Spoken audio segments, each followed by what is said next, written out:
think that was a good episode too, bro. Yeah. I'm pretty... That's some fucking... Yeah, that was the one where we went 2 hours. Almost went 2 hours. Get the fuck out of here. What's that shit? God. This shit ain't right, bro. We streamed twice in a... Oh no, the Revolution went out of... Yeah. I went past midnight. Because their shows ended all midnight, fucking 11. I think we were around here at like 2 in the morning we got done. It's the grind. I think around that time, yeah. Shit. We were just talking. Out here, bro. We were talking about... probably the Slammy for most underwhelming moment of the year. Bro, if that's funny though, if that actually gets it, because that was fucked. God. That was fucked up, man. Fucked up, bro. I hope it's not. Well, yeah. I hope it's not or I hope it is from AEW, but from wrestling in general, WWE's gonna top the fuck out of that.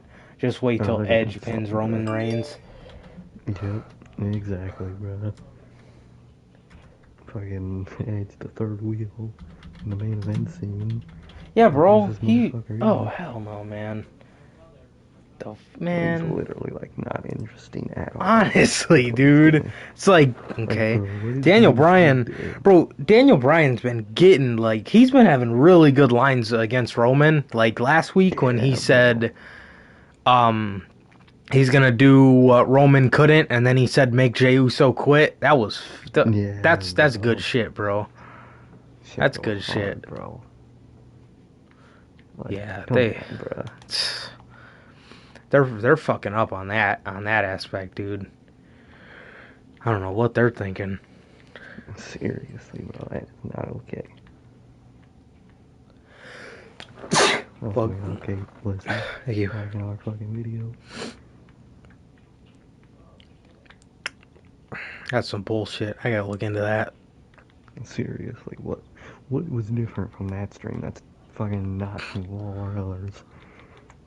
That shit ain't right. I seen it the other day. It said we got copyright claimed by World Wrestling Entertainment, but I didn't know it actually got like fucking taken off the channel until now. That's so stupid. What kind of bullshit is that?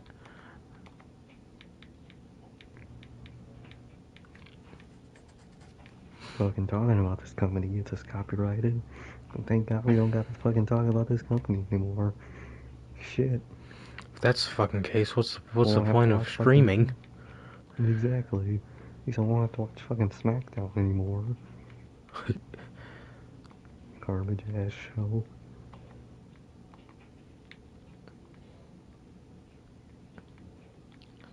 I wonder if they could maybe read the transcript of it. I don't know how that works, but maybe we fucking hurt World Wrestling Entertainment's feelings or something. Maybe, bro. Maybe you fucking view. Maybe I think they gotta be watching us, bro. If that's the case, if they take shit down for ruffling their feathers, why is JD's channel even still a thing? Because he goes hard on them, you know. Come on, bro. What the fuck? That shit ain't right. Their asses, bro. Half of the fucking YouTube for wrestling would be fucking taken down. Honestly. Fucking case. Everyone shits on this fucking company. Because you should. Shit ain't right. The people that don't are the people that need to be taken down. What the fuck? Okay. Those fucking assholes. Alright. Okay.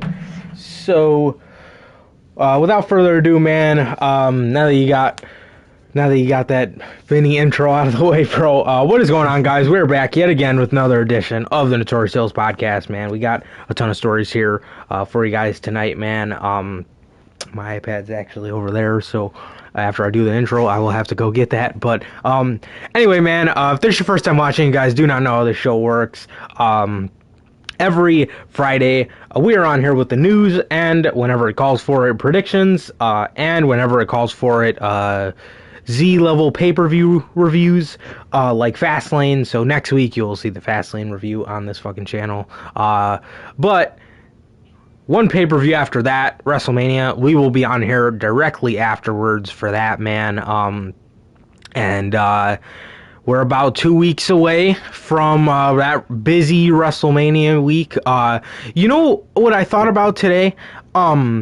So that, what is that? That WrestleMania week, it's actually not 7 days straight of wrestling. It's actually 10. Because Hall of Fame is on that Tuesday now. So you got Raw, Hall of Fame, NXT, AEW on the same day, NXT again Friday, SmackDown, WrestleMania, Raw, and NXT the next night, AEW the next night. So 10 days straight of wrestling. My question is, how burnt out is everybody going to be after that week of fucking WWE? How burned out is everybody gonna be of WWE, man? Takeovers, bro. Holy Yikes. Transformania. SmackDown in the middle. Kill me. I'm not even watching the fucking Hall of Fame. Oh, hell no. Batista might not even be there. What the fuck is the point at that point? Oh, yeah. Yeah. That's my first time hearing that. If he's not there, just don't do the fucking show, bruh. Because that, you know, just do not do the Hall of Fame, bro. Because if your main attraction is not there, what is the point? Molly Holly? Who's showing up for the fucking Bella Twins? I heard, this one shocked me, though. It's not in the news, but I heard Bischoff was going to be in the Hall of Fame, which shocked the shit out of me, because he's on AEW all the time. You know, that one instance, where, he looked like an absolute fucking loser, but that one instance where he did that press conference with Orange Cassidy and Jericho. Then he went out and publicly talked shit about AEW, a lot of shit about AEW, and then he showed up back there for the press conference with Max and Jericho. So that just made him look like an absolute loser. But that one instance where he talked shit about AEW probably gave Vince McMahon the biggest fucking hard-on, and he probably called him right up. Yeah. Probably sent him a few bucks on fucking Cash App and told him that he was going to be in the Hall of Fame, bro. So that's my guess, if I'm a betting man. But nonetheless, also, if this is your first time watching, you guys do not know who we are at the podcast, man. I am Johnny Mayhem, one half of the host of this show. And as for the other half, we got Sir K here. How's it going, man? It's going good, man. It's going good. Just chilling. Just going to bank soon. Making an account, bro, just resetting his computer. Fucking started at like 6:30, still at 90% resetting. So oh, shit. Taking a fucking minute, man. What kind of computer is it? It's the same exact one as the one I had, but this one seems like the sound works, so that's all I need, bro. Then get that bank account, you know, get that stuff, and that's it, bro. But yeah, bro, I mean, day's good, bro. Day's good. Day's normal. Shit's good, bro. What about you, bro? How you been? Yeah, man. Things are pretty good. SmackDown was the bad part of my day. But I say it every Friday, man. But it was just another regular Friday, bro. Just hung out with the lady in the beginning of the day. We finished that series, the Surviving R. Kelly series, and then we figured out that we started on part 2, but I didn't even know there was a fucking part 1, so we're watching it backwards, but it's essentially, it's kind of like different stories from all different people, so it doesn't really matter where you start, I guess, but yeah, still, it's pretty good, man. I remember like it was yesterday, going to his old house in Olympia Fields, which is like 15 minutes from our area. But crazy, bro. But other than that, yeah, I just hung out with the lady. And then I went to the barbershop. I haven't went to the barbershop since I actually got my undercut done. But the guy did a really good job, and it's right on the fucking corner. It's right around the corner from where I live, so I'm gonna start going there. Yeah, the guy snapped off on my head, bruh. But Yeah, and then I watched SmackDown, so that was my day. Nice, bro. Yeah, man, so, God, what'd you think of SmackDown, bro? What'd you think of Rollins' fucking comedic presence and his suit again? I don't know what it is, bro. Where, you know, where was the Messiah the very first night he came back and he had that fucking all leather suit? Bro, what the fuck?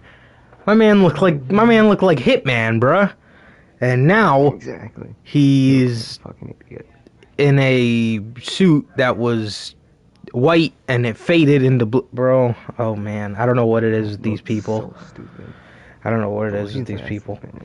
Goon lately, bro. Why is he comedic, bro? The Messiah was dope because he was serious. Now he's a joke.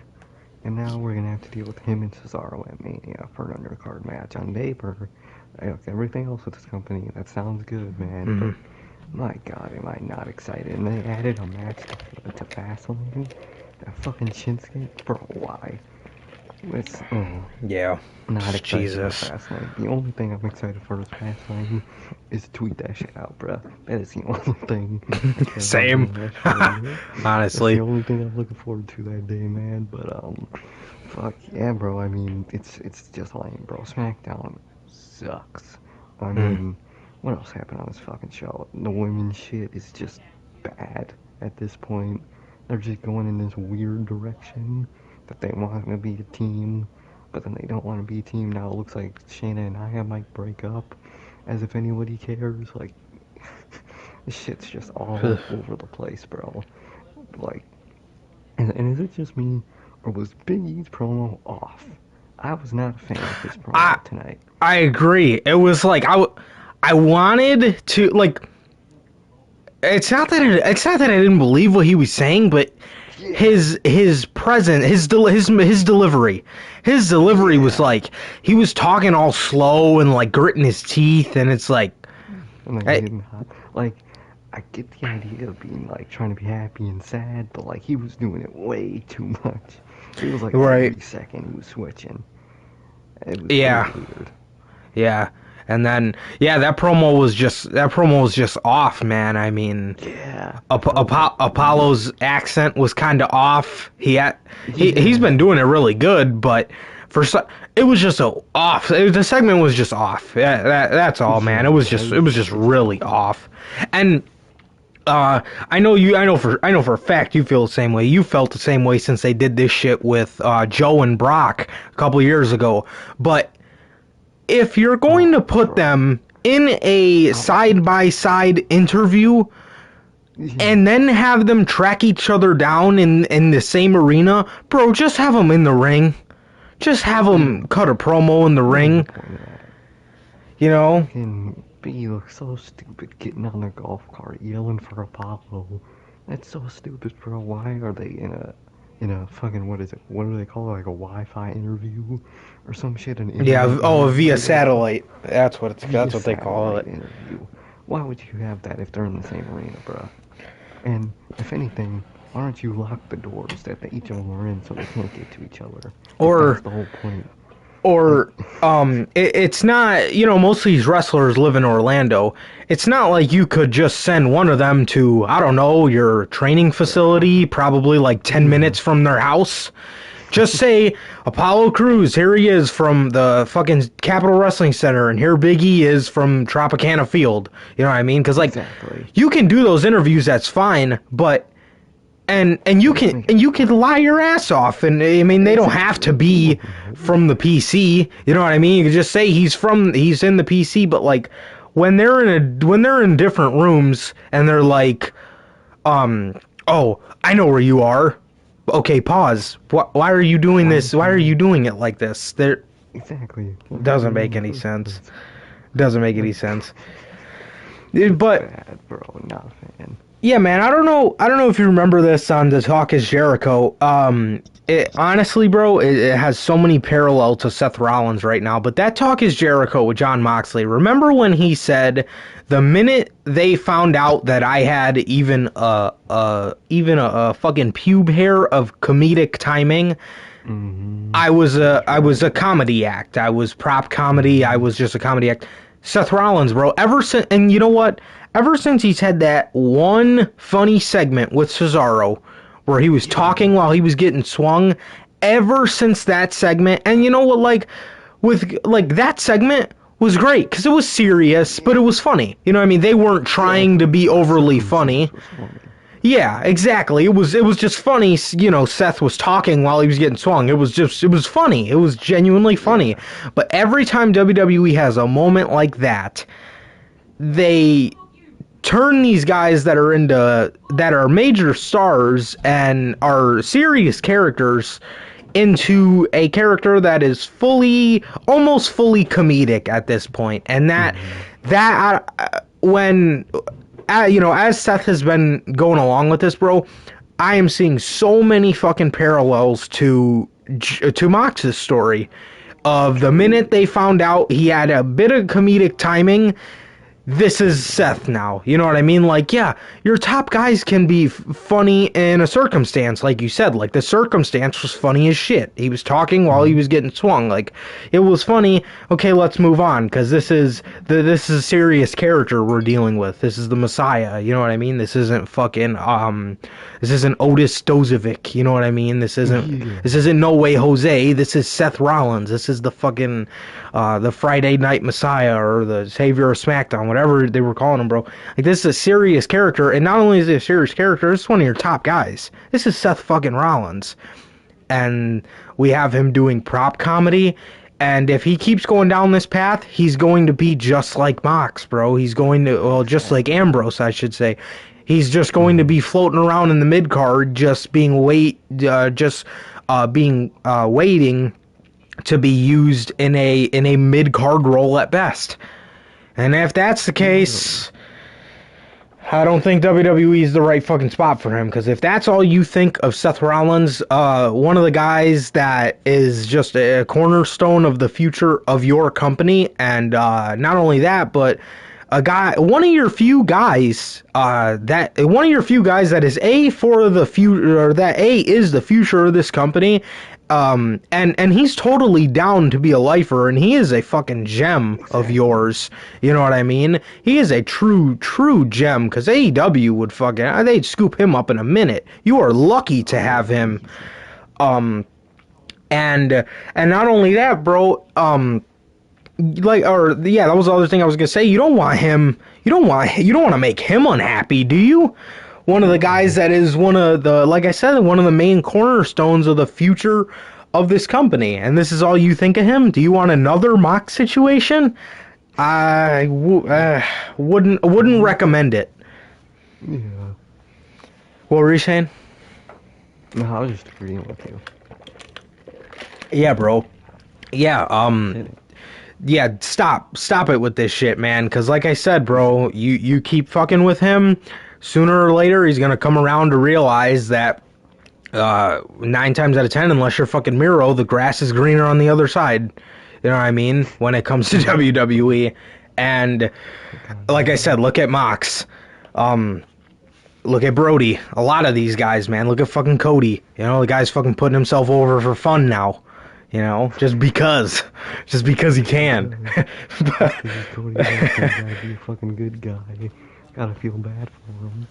Yeah, man. But they really gotta cut the shit with Seth, man. If this goes on, this is not gonna be a good thing. Not somebody you want to make unhappy. Like I said, this is a guy that's totally down to be a lifer for this company, and I will tell you right now, he is not lucky to be there. They are lucky to have him. Exactly, bro. Yeah, but the guy does not at all resemble Joseph Seed anymore to me. You know what I mean? He resembles a fucking joke. Mm-hmm. Like, dude, how dressing like that, acting like that. Where are you, a fucking Looney Tunes villain? I was thinking about this even during like the tag segment, those 2 tag matches and shit. I was thinking, bro, why does every heel have to look like a fucking cartoon villain? The fucking what the fuck are fucking Rude and Ziggler called? Oh, the Dirty Dogs. Dirty Dogs. I couldn't tell if they were heel or face when they were on fucking on the shit. Oh, I know, they're like, they're laughing and shit. Joking, having like a fucking beer at the fucking pub. What are you doing, Bobby Roode, I swear to God, Bobby Roode said, "This Rey Mysterio has a bright future." Dude, what kind of Luke Gallows comedy Bro. is that? Oh my God. Dude. Bro. This shit was so bad. Bro, what? What are you talking about, dude? Like, oh my God. Dominic pinned Angelo Dawkins, and then they had Dominic get pinned by Otis. And not to mention, they had the one line where they mentioned the storyline between Ziggler and Otis. Ziggler just said water under the bridge when he said Otis. Yeah, he said I like him now because he basically said he likes him now because like you said, it's water under the bridge and he's more precise in the ring. What? What? No, he's not. He's still the blithering idiot he was last year. Do you know what the difference from last year and this year is? He added a fucking middle rope splash to his arsenal. What the fuck? Wow, what big guy doesn't have that? He's more precise. The fuck is precise about that? It's a splash. Another thing for Otis' side. Bro, if you're trying to take my girl and all you say is water under the bridge, I'm punching your ass out. What kind of shit is that? You just can't do that shit and try to be cool with me. If I was Otis, I'd be a dick. I'd be a dick right to Ziggler, and they're just friends because they're real. What kind of stupid ass shit is that, bro? Devoid of all logic. If this happened to Vince McMahon, he would have fucking had that guy taken out. If that was Vince McMahon, because he's that petty. Why is Otis just a blithering idiot, accepting the friendship? You lost like 2 friendships in that storyline? Makes no sense, bro. I don't get that shit. Yeah. Yeah, me neither, bro. Oh my God, this show, bro. Oh yeah, and then Edge, man. We were touching on it in the beginning of the podcast, bro, but God, has this guy got to be the lamest part of that main event picture on SmackDown? What? This is a problem we knew they were gonna run into. What fucking story is there to tell with Edge and Roman Reigns? Exactly. Come on, man. Come on, bro. We said it from the moment this motherfucker won the Royal Rumble. And it was evident that he wasn't going to challenge Drew McIntyre, bro. Why would they do that? Because what story is there to tell with Roman Reigns? Daniel Bryan and Roman Reigns clearly is the more better of the WrestleMania matches, bro. And they have Daniel Bryan and Roman Reigns in their back pocket, and they have not tapped into that. Even now, they haven't even tapped into the real problem, which is Daniel Bryan having to step away for Roman. That's a fact. That's a fucking fact, bro. And, and what they're doing just as of, Roman's recent heel turn is fantastic. But imagine how much more WrestleMania this would feel like if they tapped into shit like that. Man. Literally. But with Edge, it just doesn't make any sense. They're playing old clips of him, and Michael Cole's talking about this was 11 years ago. Like, bro, 11 fucking years ago. Why are we playing this? Like, exactly. Well, come on, man. Oh, this is the thing, bro. This is the thing, man. All they have to show for this guy is shit from 11 years ago, man. Like, if you're gonna play some Edge shit, I know the matches with Orton were boring, but can you show something he's done as of recent? Like, I understand he was good then, but again, that was 11 years ago. I mean, but Daniel Bryan and Roman Reigns have history that, it dates a couple of years back, but it's still very fresh in everybody's mind because Roman is one of, the stars of the future. And he got that kickstart because Daniel Bryan was fucking gone. Doesn't make any sense, man. Does not make any sense, bro. But But yeah, that was pretty much the show, bro. The main parts of it, at least. Yeah, like the story of this SmackDown for me was Seth, man. Just seeing those parallels to Mox. Man, you keep doing that with him, you're gonna be on thin ice with Seth Rollins. I'm telling you, bro, because Exactly. I hope he's not the kind of guy that will just sit around. I think he knows his value, and if he's not, hanging with the main eventers sooner rather than later, his feathers are eventually going to get ruffled, bro. But Exactly, bro. yeah, man, that was the main thing for me is, Oh, fuck. I forgot what was I gonna say about Seth? Fuck. Damn it. What was I gonna say about Seth Rollins? I don't know, man. God damn it. I was gonna say something very logical, but I fucking forgot it. Oh, yeah. Watch them.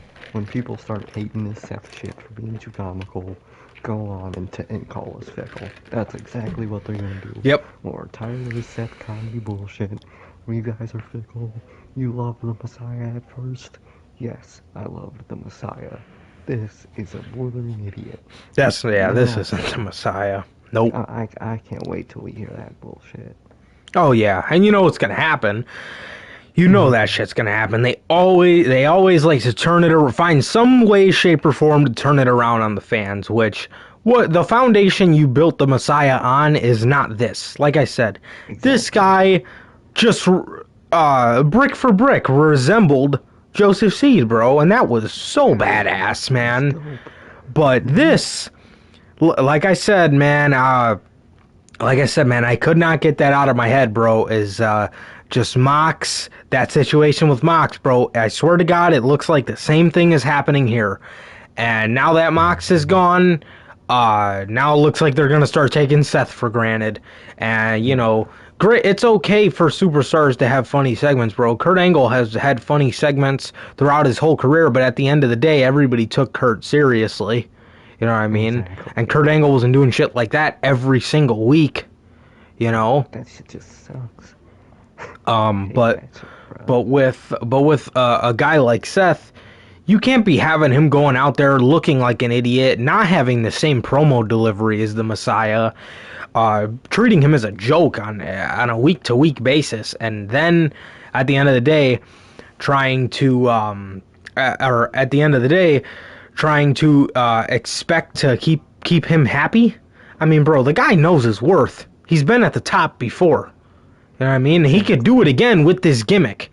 Have they ever let him? No. And will they? Honestly, I don't think so. And if they do, it'll be a while. Because, like I said, they like their main stars to almost just act like normal people. Nobody can really have a gimmick and be a top guy. You know what I mean? Like, and if they do try to even do something like that, look at The Fiend, bro. They always fuck it up, man. They could never leave it just to the talent. And that is why most of the mid-card shit is the better stuff.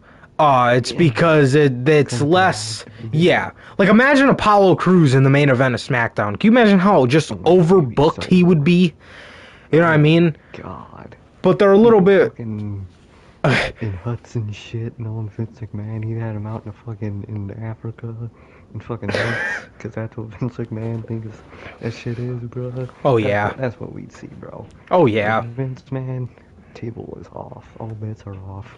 It's gonna be bad. Yeah, for sure, bro. For sure, man. Like, but when he's in the mid-card, they're a little more lenient with him. You know what I mean? They're a little more lenient with what he can do. They're a lot more eager to kind of just let him take the ball and run with it. But, yeah, man. But in Seth's situation, he is in the mid-card, which is why all signs point to... he's been in the mid-card the whole time with this Messiah shit, and it's been great. Even though the storyline with the Mysterios was fucking horrible, Seth was outstanding. Seth alone was outstanding. Like I said, his promo delivery, his character was fantastic. You know what I mean? It was just a storyline that was just like, okay, can we get on with this? But yeah, man. But yeah, like I said, man, all signs point to WWE finding out that this guy has comedic timing, and it's game over at that point. Exactly. Yeah, bro. So after we got done just ranting about Seth Rollins, on to the news.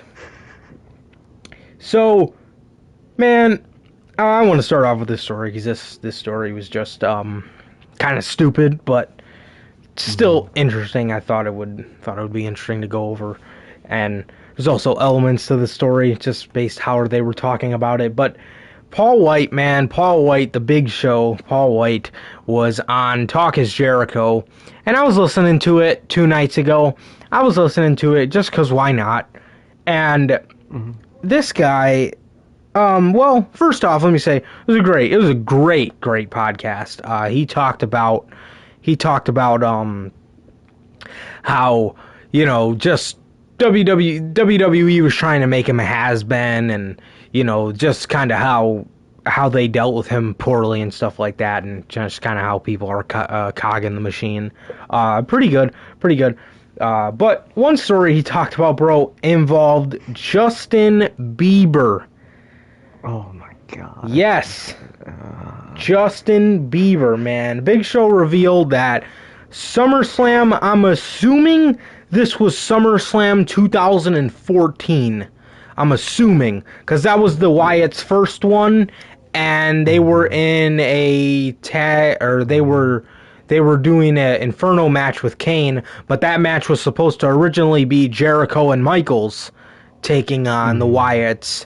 And apparently they had a bunch of shitty ideas for the Wyatts. They just went with the least shitty of them all, which was the Inferno match with Kane. Because Big Show revealed that the original plan for that SummerSlam, I wonder how early of a plan this was, because Cena was the world champ, but what makes me think about this differently is, was this early when Daniel Bryan was still the champ and not Cena?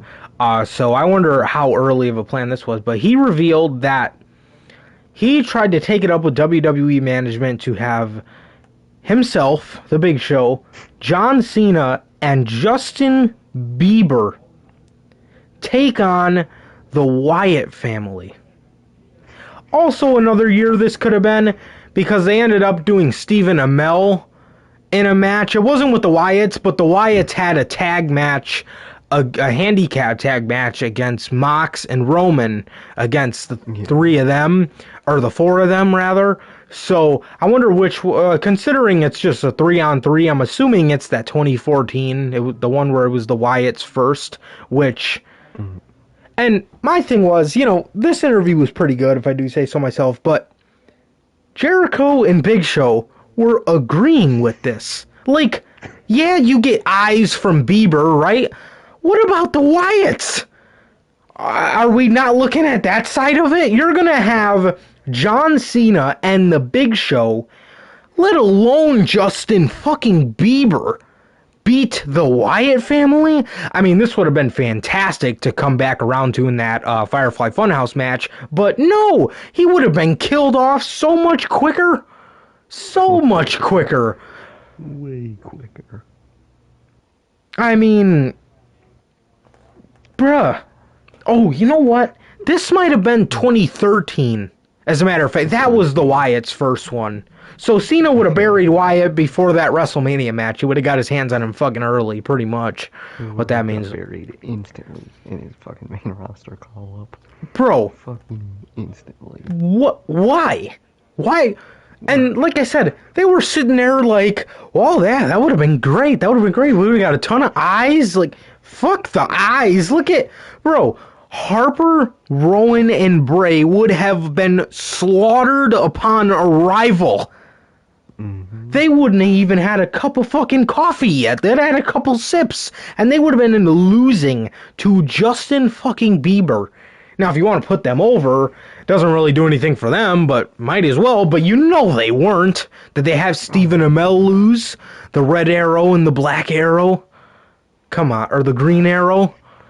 Whatever. Bro. Listen.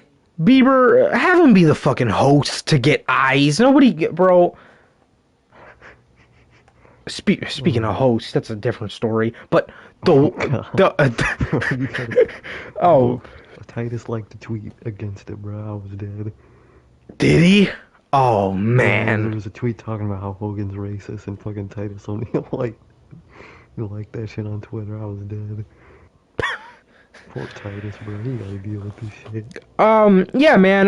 Nothing really to go over here. I just thought it'd be interesting to share with you guys, bro, because my God, I am so glad that, you know, if Vince McMahon's team has done anything, it's rejected this match.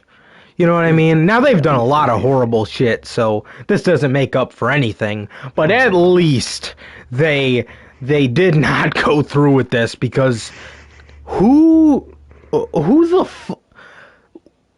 okay, show. So you're willing to sabotage 3 men's careers upon arrival, really, for Justin fucking Bieber and another Cena SummerSlam, another Cena SummerSlam win?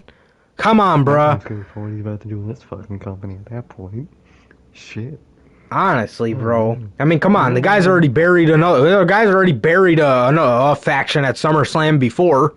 I mean, what the fuck? God. Man. You know what I was thinking about this story, too? You know what's my biggest takeaway from this story? What's up? How far back they used to plan for SummerSlam. Look at them now. They don't even have a Mania card yet. Yeah, right? Damn, that's my biggest takeaway from that shit, bro. They planned the SummerSlam that far ahead? Damn, that's crazy, bro. We don't get that shit now, bro. But Justin Bieber, really? What eyes? You're gonna get a bunch of fucking middle school girls as your eyes. You think they're gonna watch the next week after SummerSlam? No. What eyes are they gonna give you? Besides a demographic that they will never fucking get, bruh. Come on, bro. That shit just sounds bad, bro. The Wyatt family imagine Justin Bieber pinning Brody. Oh, fuck. Oh, man. Shit is that? That shit is so disrespectful to even think about, bruh. God. But, man, that makes me scared for Big Show and his company, bruh. For Big Show and AEW, man, because... Yeah, dude. I'll be bringing that over here. Because who knows that they're gonna bring fucking Cardi B into fucking AEW if it's the Big Show. Because the Big Show, so I'm fucking scared. Yeah, because you know what AEW does pretty okay for the most part is, you know, they have Snoop Dogg give a splat, and it's horrible television, but they have Snoop Dogg give a splash to what's his face, Serpentico. They have him, you know what I mean? He's not out here splashing Sammy Guevara or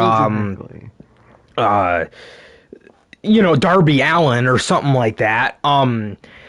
You know, he's splashing Serpentico. Obviously, they did the thing with Tyson and Jericho. Didn't really make Jericho look too weak. He only got pushed. You know what I mean? Yeah. It was funny for what it was. They didn't really follow up on it because I guess Tyson didn't want to come back. But you know what I mean? But stuff like that, like, you know, I will say AEW does that pretty okay. They, you know, they have Serpentico do the job and not, you know, somebody like fucking Darby Allin or Ethan Page, Eddie Kingston or something like that. You know what I mean? Mm-hmm. But and the Big Show, I believe I've heard him say another story close to this too. But what is with WWE in wanting to put celebrities in matches with big people? You know what I mean? Yeah. Like, bro, the Wyatt family? Harper, Rowan, and Wyatt straight up from NXT? like a couple months on the main roster, and this is what you have for SummerSlam? Oh my God, bro. Like, get celebrities that interact with the... If you're gonna get a celebrity, at least get someone that can interact with them correctly. Like, get the dude that plays Freddy Krueger. That would be a cool little face-off with Wyatt, you know what I mean? But Justin Bieber, that shit's stupid, bro.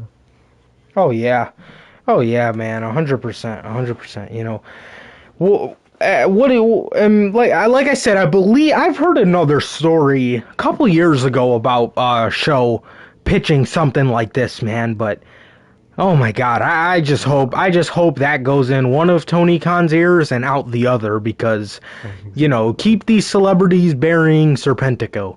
You know what I mean? Don't let Paul White try to get fucking Snoop Dogg in a match with fucking Eddie Kingston, you know, or nope, nobody wants to see Big Show and fucking Snoop Dogg burying a team like Proud and Powerful. Come on now. Yeah. No, nobody wants to deal with this shit. Keep this shit out of AEW. No, just no. Yeah, you get TMZ and all this shit, but what about Bray? What about Brody? What about Rowan? Exactly. Get the fuck out of here, man. Come on, bro. Can't take that shit seriously. Yeah, man. Moving on here to the next story. We kind of touched on this, but PW Insider is reporting that this year's WWE Hall of Fame ceremony will be taking place from the WWE Thunderdome. Cancel it. With as many inductees possible being present for the show. Fans will be able to attend the show virtually. We'll also stream live on Peacock. Cancel the fucking show, bro. Please. Bro. Just do it. If I'm Batista, I'm purposely missing this. Put me in it next year when there's actual people in the stands. I am not... Nope, not doing it. Bro, the show is already boring. But in front of a bunch of electronic screens, and you know the screens are going to be behind them, so they're not even going to be looking at the people that are faces. Like, oh man, just cancel it. Just cancel the show. Seriously. We've been saying this ever since this story came out. Who works their whole entire career to have a Hall of Fame speech in front of virtual people? Bro, why? If I'm Batista, one of the greatest superstars from the Ruthless Aggression era, I busted my ass, made myself a household name, have fucking memories out the ass for kids like myself and older and whatnot. To have a induction ceremony in front of no one, pretty much. These people are all muted. It's just faces, and they're clapping. And who the fuck would even try to be in the Thunderdome? Exactly. I mean, I probably know one guy, but I digress. No one fucking Axel. I mean, who the fuck wants to be in the Thunderdome, bruh? You're just looking at who's gonna sit in front of a camera, watch the Bella twins sit there and do this. Just sit there and clap. They can't hear you. Fucking idiot. Literally, what is the point of even being there, bro? Doesn't make any sense, bro. Don't do the Hall of Fame. Get some names, get some good names to build up, so when you do have fans back, you'll have a fairly decent class of people that you can actually put in it. You know what I mean? Exactly. My God, what do you think about this, man? Man, that sounds so bad. Like, why would even people participate in that? What do you gain from being in the Thunderdome for that? Would you get to clap? Allow you to be on TV looking like a fucking idiot? That's what people are gonna remember you by if they see your face. A fucking idiot. That's what I remember half these idiots' faces as a fucking loser. Come on, bro. And now, if I was Batista, bro, I'd be more worried about the next Marvel movie I'm in over this shit, bro. Because that's more worth it than the WWE Hall of Fame. What is the WWE Hall of Fame at this point? But nothing but garbage, bro. They got the Bella twins in there, bro. They got fucking Hillbilly Jim or whatever the fuck his name is. Why do you want to be in there? What do you gain from that? Apparently he might not be there, which I don't fucking blame him. Finish, bro. It's a good thing. Oh shit, nice. Yeah, bro, it's just like, why would anybody watch this, let alone be a part of it? And why would you agree to do that? You know, fucking, who was it, Molly Holly that got accepted by fucking, Hurricane? Who the fuck was that? Yeah, Hurricane told her on the bump, as if anybody fucking watches that. Her fake ass reaction, bro. She don't give a shit about the Hall of Fame. She's talking about, oh my god. That's what you say to your fucking child when they hand you a shitty drawing. Bro. She's not happy for that, bro. What kind of... Bro, this shit is so lame and pointless, bro. Who is the rest? The only interesting person in this class at this point, if Batista's out, the only person I even care to even think about watching clips for is Eric Bischoff. Just because he's in AEW half the time. I would like to see that. I would only like to see the WWE Hall of Fame because of AEW. Think about that, bro. That is sad on this company's part, bro. The Hall of Fame is lame this year. Don't even do it. Don't need to do it every year. Why are there two glasses in one? Like, it's just bad, bro. Just cancel the whole thing, man. Just don't do this shit. But, man, that's my thoughts on this shit, bro. I don't even watching this shit, bro. Yeah. Yeah, man. Yeah. And by the way, why would they give her the announcement on the bump? I mean, more people watch Time to Shoot Some People than people watch the fucking bump. I mean, come on, man. Get the fuck out of here. I ain't never known nobody watching the bump. Get the fuck out of here, bro. Talking about the bump. I'd be crying because I don't want to go in. Exactly. Now I gotta go to this shit. The only thing that's gonna be cool, like you said, is seeing Eric Bischoff show up on Dynamite with his Hall of Fame WWE ring. Exactly. That's it. That's the only cool thing about the Hall of Fame, bro. Yeah, you know, the only cool Hall of Famer that turned out to be really fucking cool, bro, is because his ring comes into play, man, is Paul Ellering. He's the only one that wears it. I don't know why they don't wear it, but he's the only one that wears it, man. That is the coolest thing, bro, but... Exactly.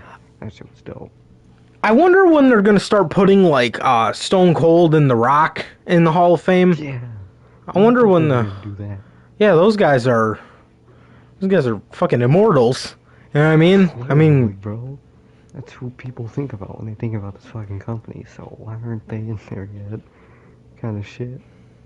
Yeah, I don't know why. They gotta. Well, they're probably waiting to do that match with Roman for The Rock, but for Austin, he said it's obvious he ain't never. Oh yeah. Yeah, man. He's the only legend that gets it, I think. Literally, the only one. Super cool about it. Super cool about retirement.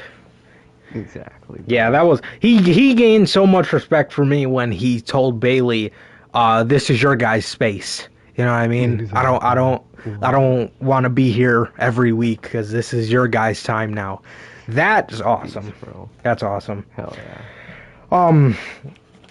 Yeah, man. So we got some news on. Oh, bro. 4 hours ago, Daily Accolade posted, Warrior Wrestling have announced that former AEW star Kylie Ray will return to the ring June 6th Stadium Series show to defend her Hold on. This is going to get you excited. To defend her Warrior Wrestling Women's Championship against Thunder Rosa. Bro. Oh, shit. Thunder Rosa is on AEW, so all she's got to do is persuade her to... Hopefully. Oh, man. Bro, that would... Kylie Ray back. Bro. Kylie Ray is so good. Oh, yeah, bro. And this women's division has a fucking chance if she's back, bro. And they're hot right now. After Wednesday, Bro, they're doing good.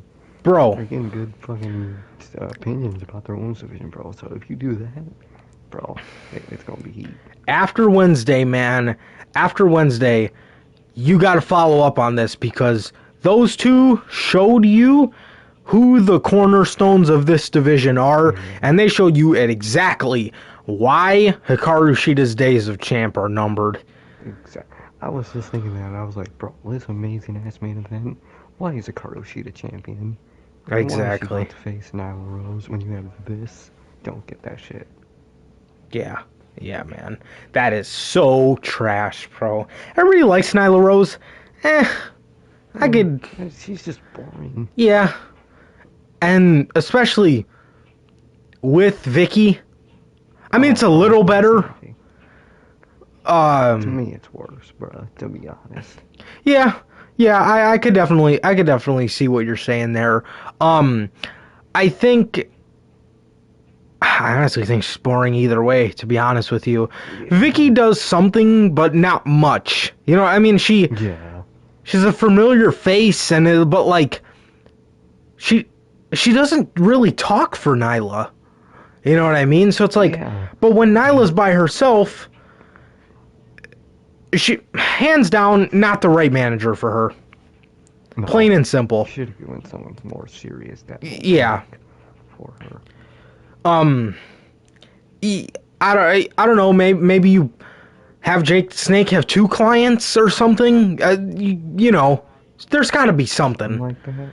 Because Vicky just doesn't do it with Nyla. You know, they're dressing up as nuns. Who fucking cares about this shit? And Britt Baker and Thunder Rosa done busted their ass. Yet the next one in line, I hope not. It kind of looks like it though. After Revolution, is Nyla? Okay. Oh what? God. Come on, bro. Not it. Exactly. No one ever cared this much about the women's division with Hikaru Shida. So come on, bro. Yeah. This women's division hasn't had this much promise since Kylie Ray and fucking Mercedes Martinez were in the fucking thing. But I still can't believe her. Oh man. Why did they let her go? How fucking stupid. Seriously. Yeah, man, but yeah, I mean they're on a streak. But in wrestling, bro, it's all about the follow-up, bro. How are you gonna follow that up? And we're just gonna have to wait and see, man, cause man, that was a kick-ass match. They just need to follow up with it. They need to start signing more women, and they need to actually use women that they have on their roster, but they're not using them. You know what I mean? Exactly. They think putting these women on Dark and Dark Elevation, which is pretty much just Dark on Mondays with Paul White. But basically. You can't do that, bro. You got to put these women on Dynamite, bro. Where is Ivelisse at, dude?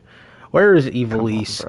Where when Chris Statlander gets back, where was Anna Jay? You know what I mean? Before she was injured. Exactly. Where the fuck was she at?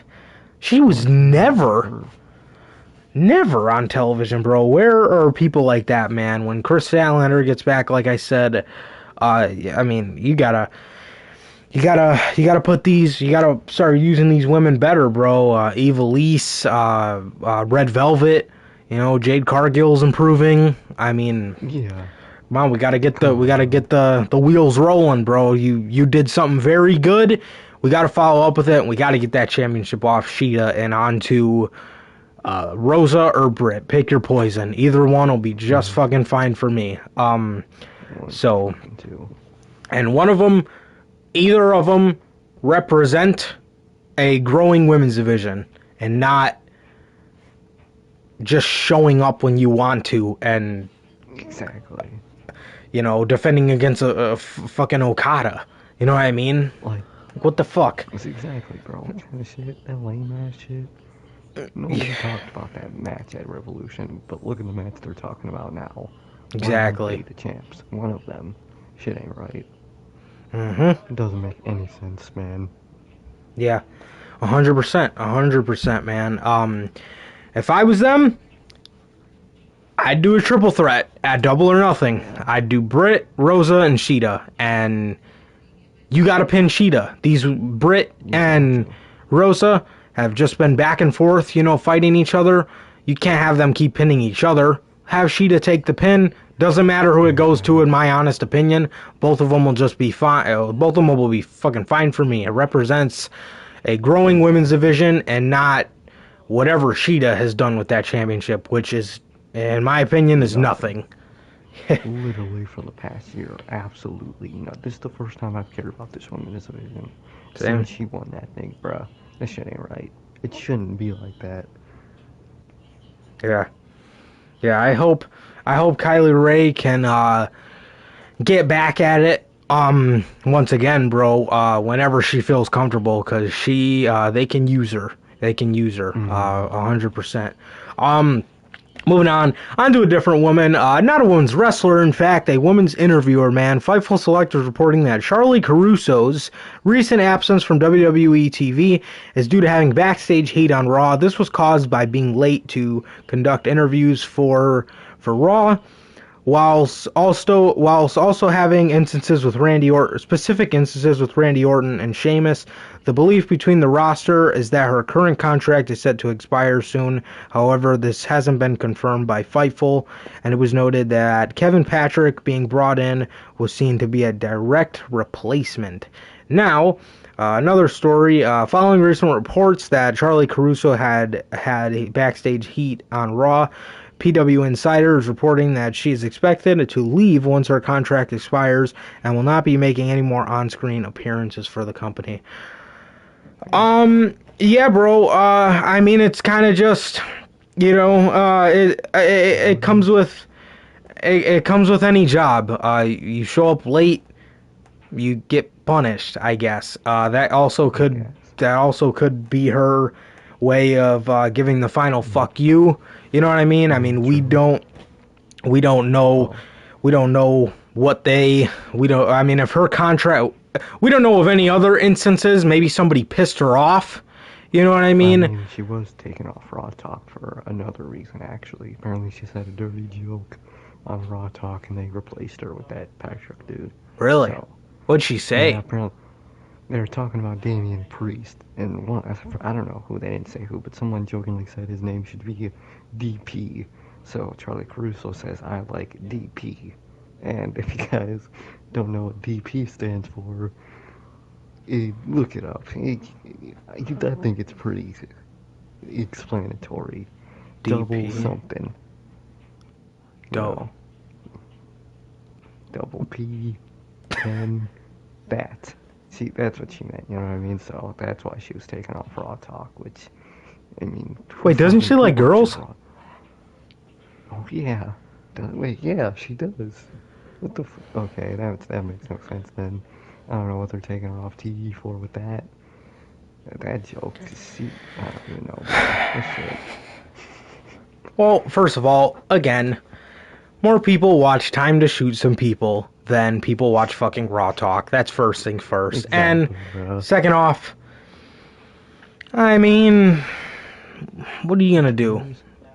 Exactly. You know what I mean? Fucking... Bad Bunny told Miz to suck his dick.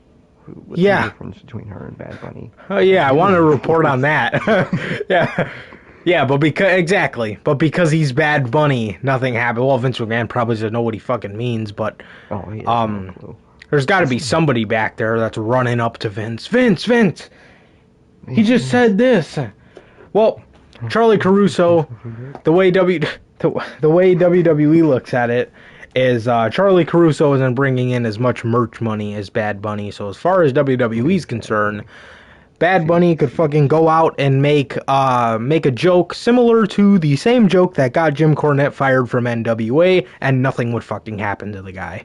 Exactly. So, yeah, bro, I mean, and besides, well, now that I'm hearing it, well, that side of it, I mean, considering some of the stuff Vince McMahon, some of the things that Vince McMahon has said out of his own mouth on WWE fucking television. I mean, you're making Like double. What he told Cena in that fucking. Yeah, Yeah. with Booker. Tell me. Yeah. Yeah, I mean, come on. Come on, bro.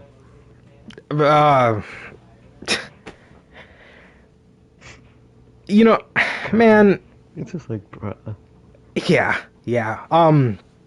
But as far as that goes, that's retarded. We've heard way worse things on television, bro. You had Jon Moxley making fun of Roman Reigns having cancer, but she can't imply that she likes double penis. First of all, who says penis? And second of all, who gives a fuck? You know what I mean? God. Doesn't make any sense, bro. However, I mean, okay, so this part, her being late, I mean, what do you expect? It's a job, you're late, you get reprimanded. It's just responsibility, I guess. But somebody might have pissed her off, like I said, and it was just her final fuck you. In instances with Randy Orton and Sheamus is a pretty nice guy. But then again, you know, something might have happened. Randy Orton, on the other hand, we don't know what this motherfucker did. Maybe he reached down and grabbed his DP again and went to shake her fucking hand, and it pissed her off, man. You never know what this guy's doing. This guy is lurking and waiting for the moment where he can grab his dick and go to shake somebody's hand. Yeah, he might have pissed on her purse. Who knows what he's done? It's Orton. All bets are off. Maybe Orton was mad because he was closing in on Charlie, but then Stephanie McMahon walked in the room and he had to turn around. He couldn't. He had to get his hand out of his pants. He couldn't shake her hand anymore because Stephanie was there.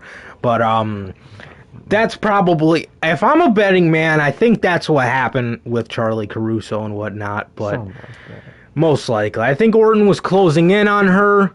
Stephanie walked in. Orton might have been a little upset. You know, blamed it on Charlie, even though it's not her fault that Stephanie walked in, and maybe he just got mad at her because he wanted her to shake his hand. You know what I mean? Poor girl was probably scared for her life, you know. If you see him reaching for the Viper and then extends his hand out, you better hope Stephanie McMahon or somebody walks through the door, and in her case they did, so...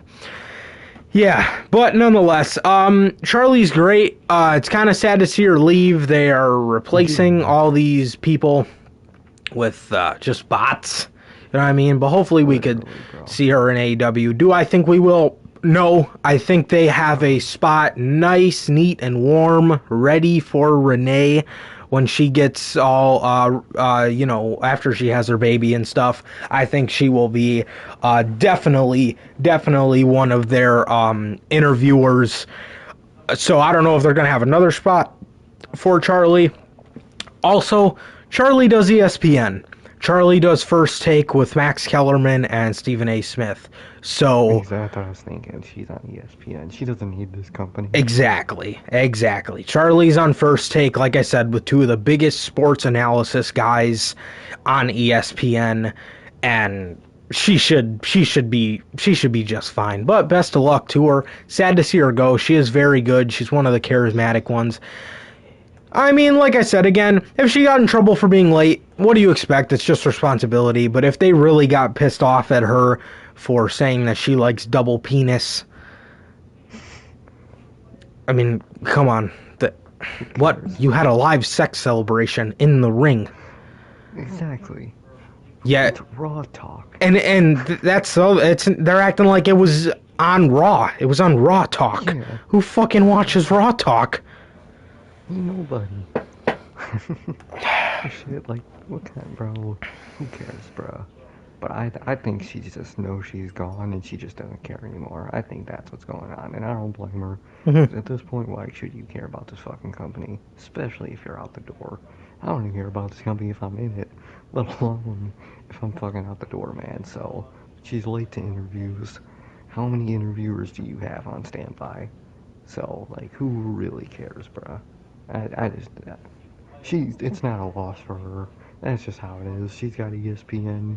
She's got other shit. Who cares, bruh? You know what I mean? For sure. It's kind of weird that she's taking off TV for that, but who the hell cares, bro? She's just out the door anyway. She doesn't care. Why should we, man? It sucks because she's one of the only charismatic interviewers they have left, but I mean, it'll eventually just gonna get to a point where everyone's just a robot, and no one will watch your company anymore because people are robots. But they gotta be normal people. Don't get that shit, bro. Have like the interviewers and big guys like that in other sports are different and entertaining, bro. It just doesn't make any sense, bro. I just don't get that shit. I don't get WWE's mentality of finding normal people on the side of everything.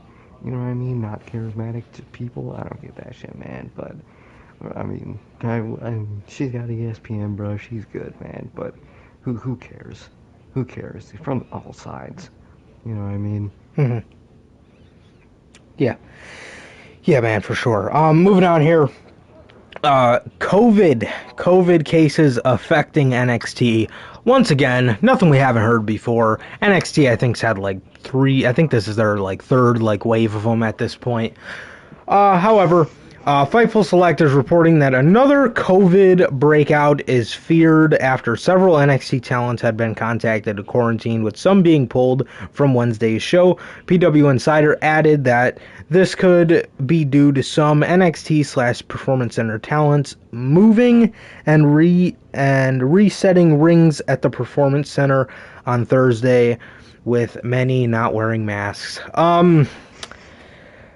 I don't think this is the last time we'll hear of this. Honestly, we've heard this in every wrestling company at this point.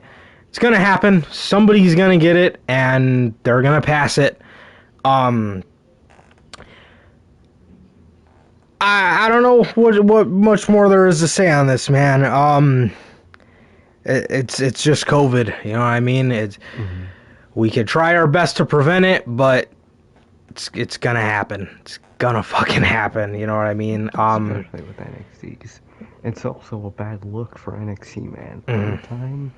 Come on, bro. Especially after that fucking Kate Catanzaro fucking drama where she was out partying.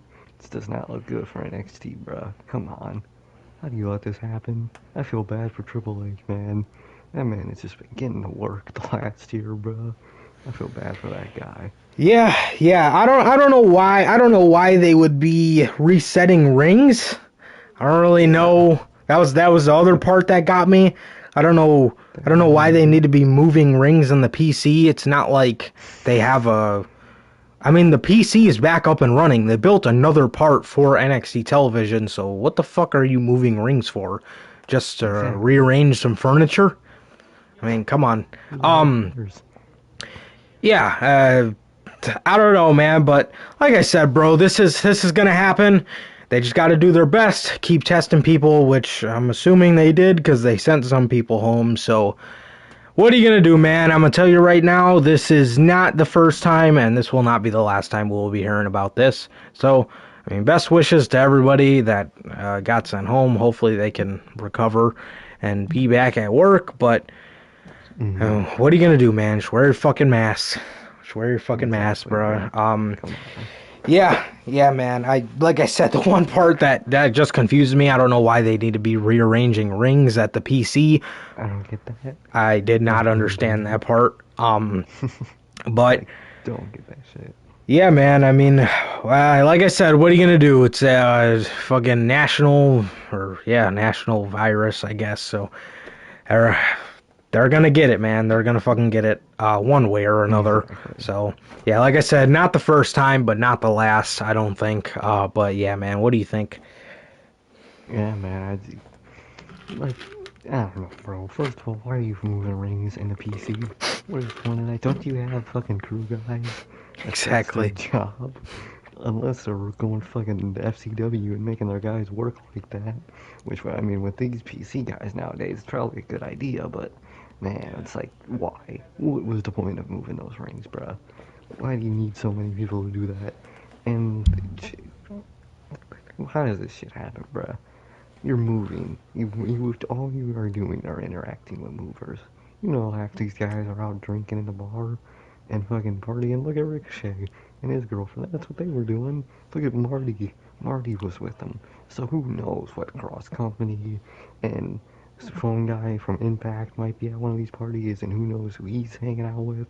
And it's gonna happen, bruh. I don't know what else to say, bruh.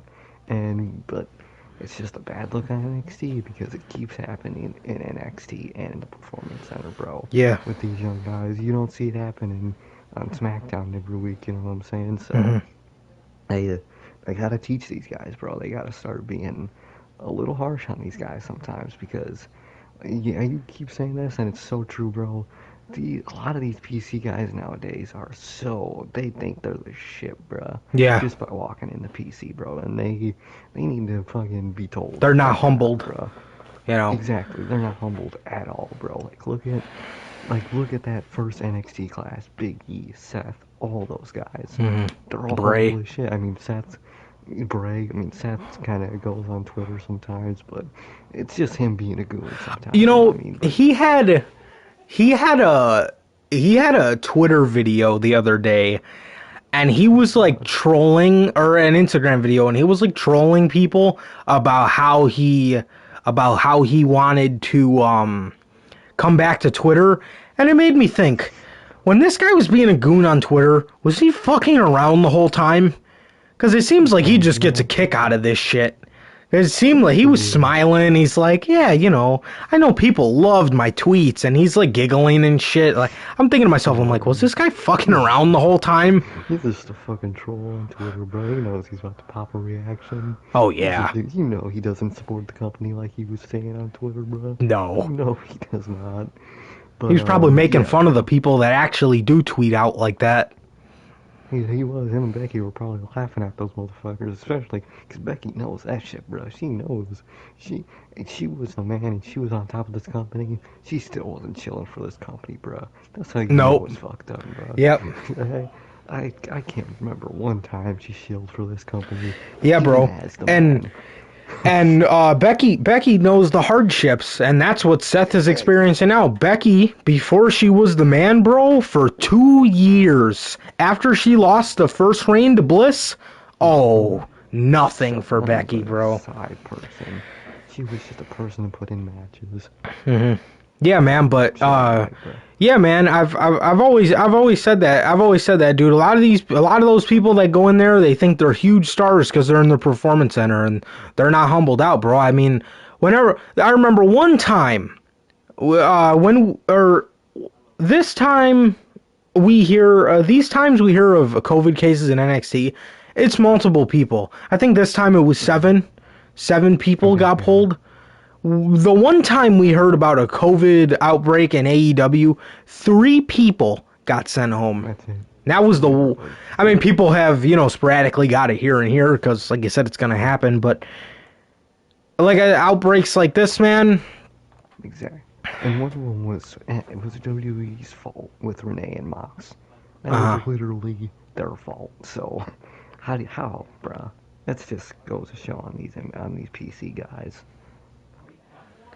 Wait, what did happen with her? Oh, yeah. She got COVID and, like, nobody messaged her, right? Something like that? No, she got COVID because of something she had to do for WWE or something like that. I remember it. And that's why Mox got it.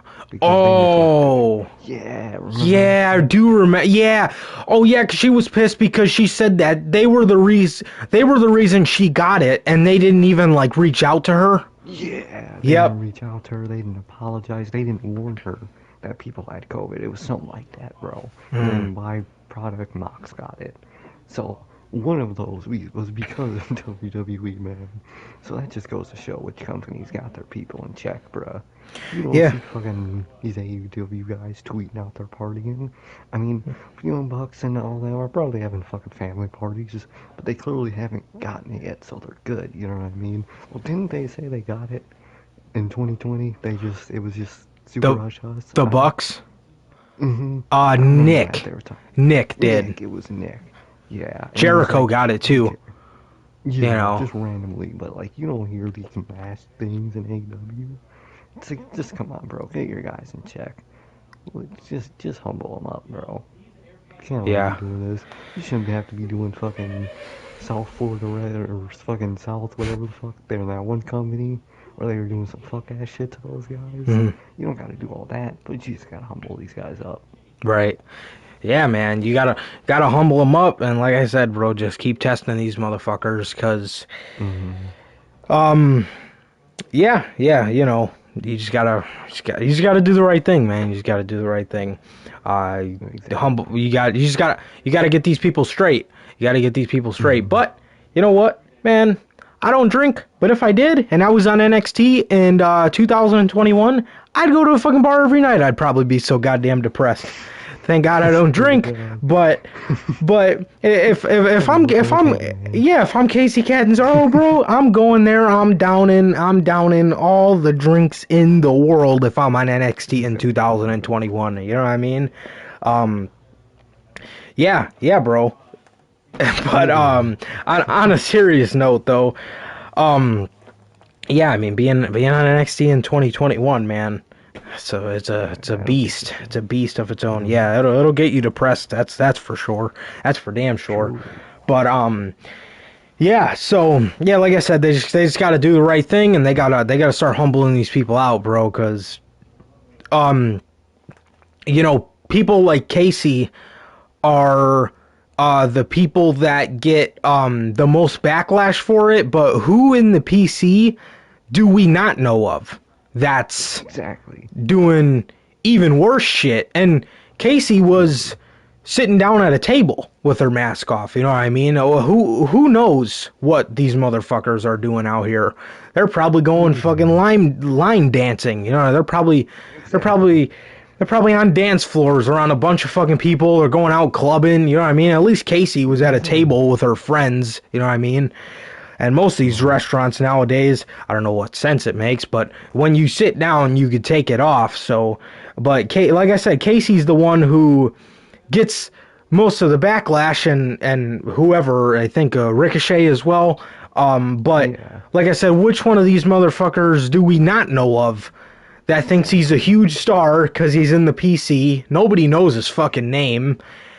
And, you know what I mean? They're going out clubbing with God knows how many people there, you know what I mean? Because he's contracted by WWE, you know what I mean? But people like that, yeah, people like that, and people, people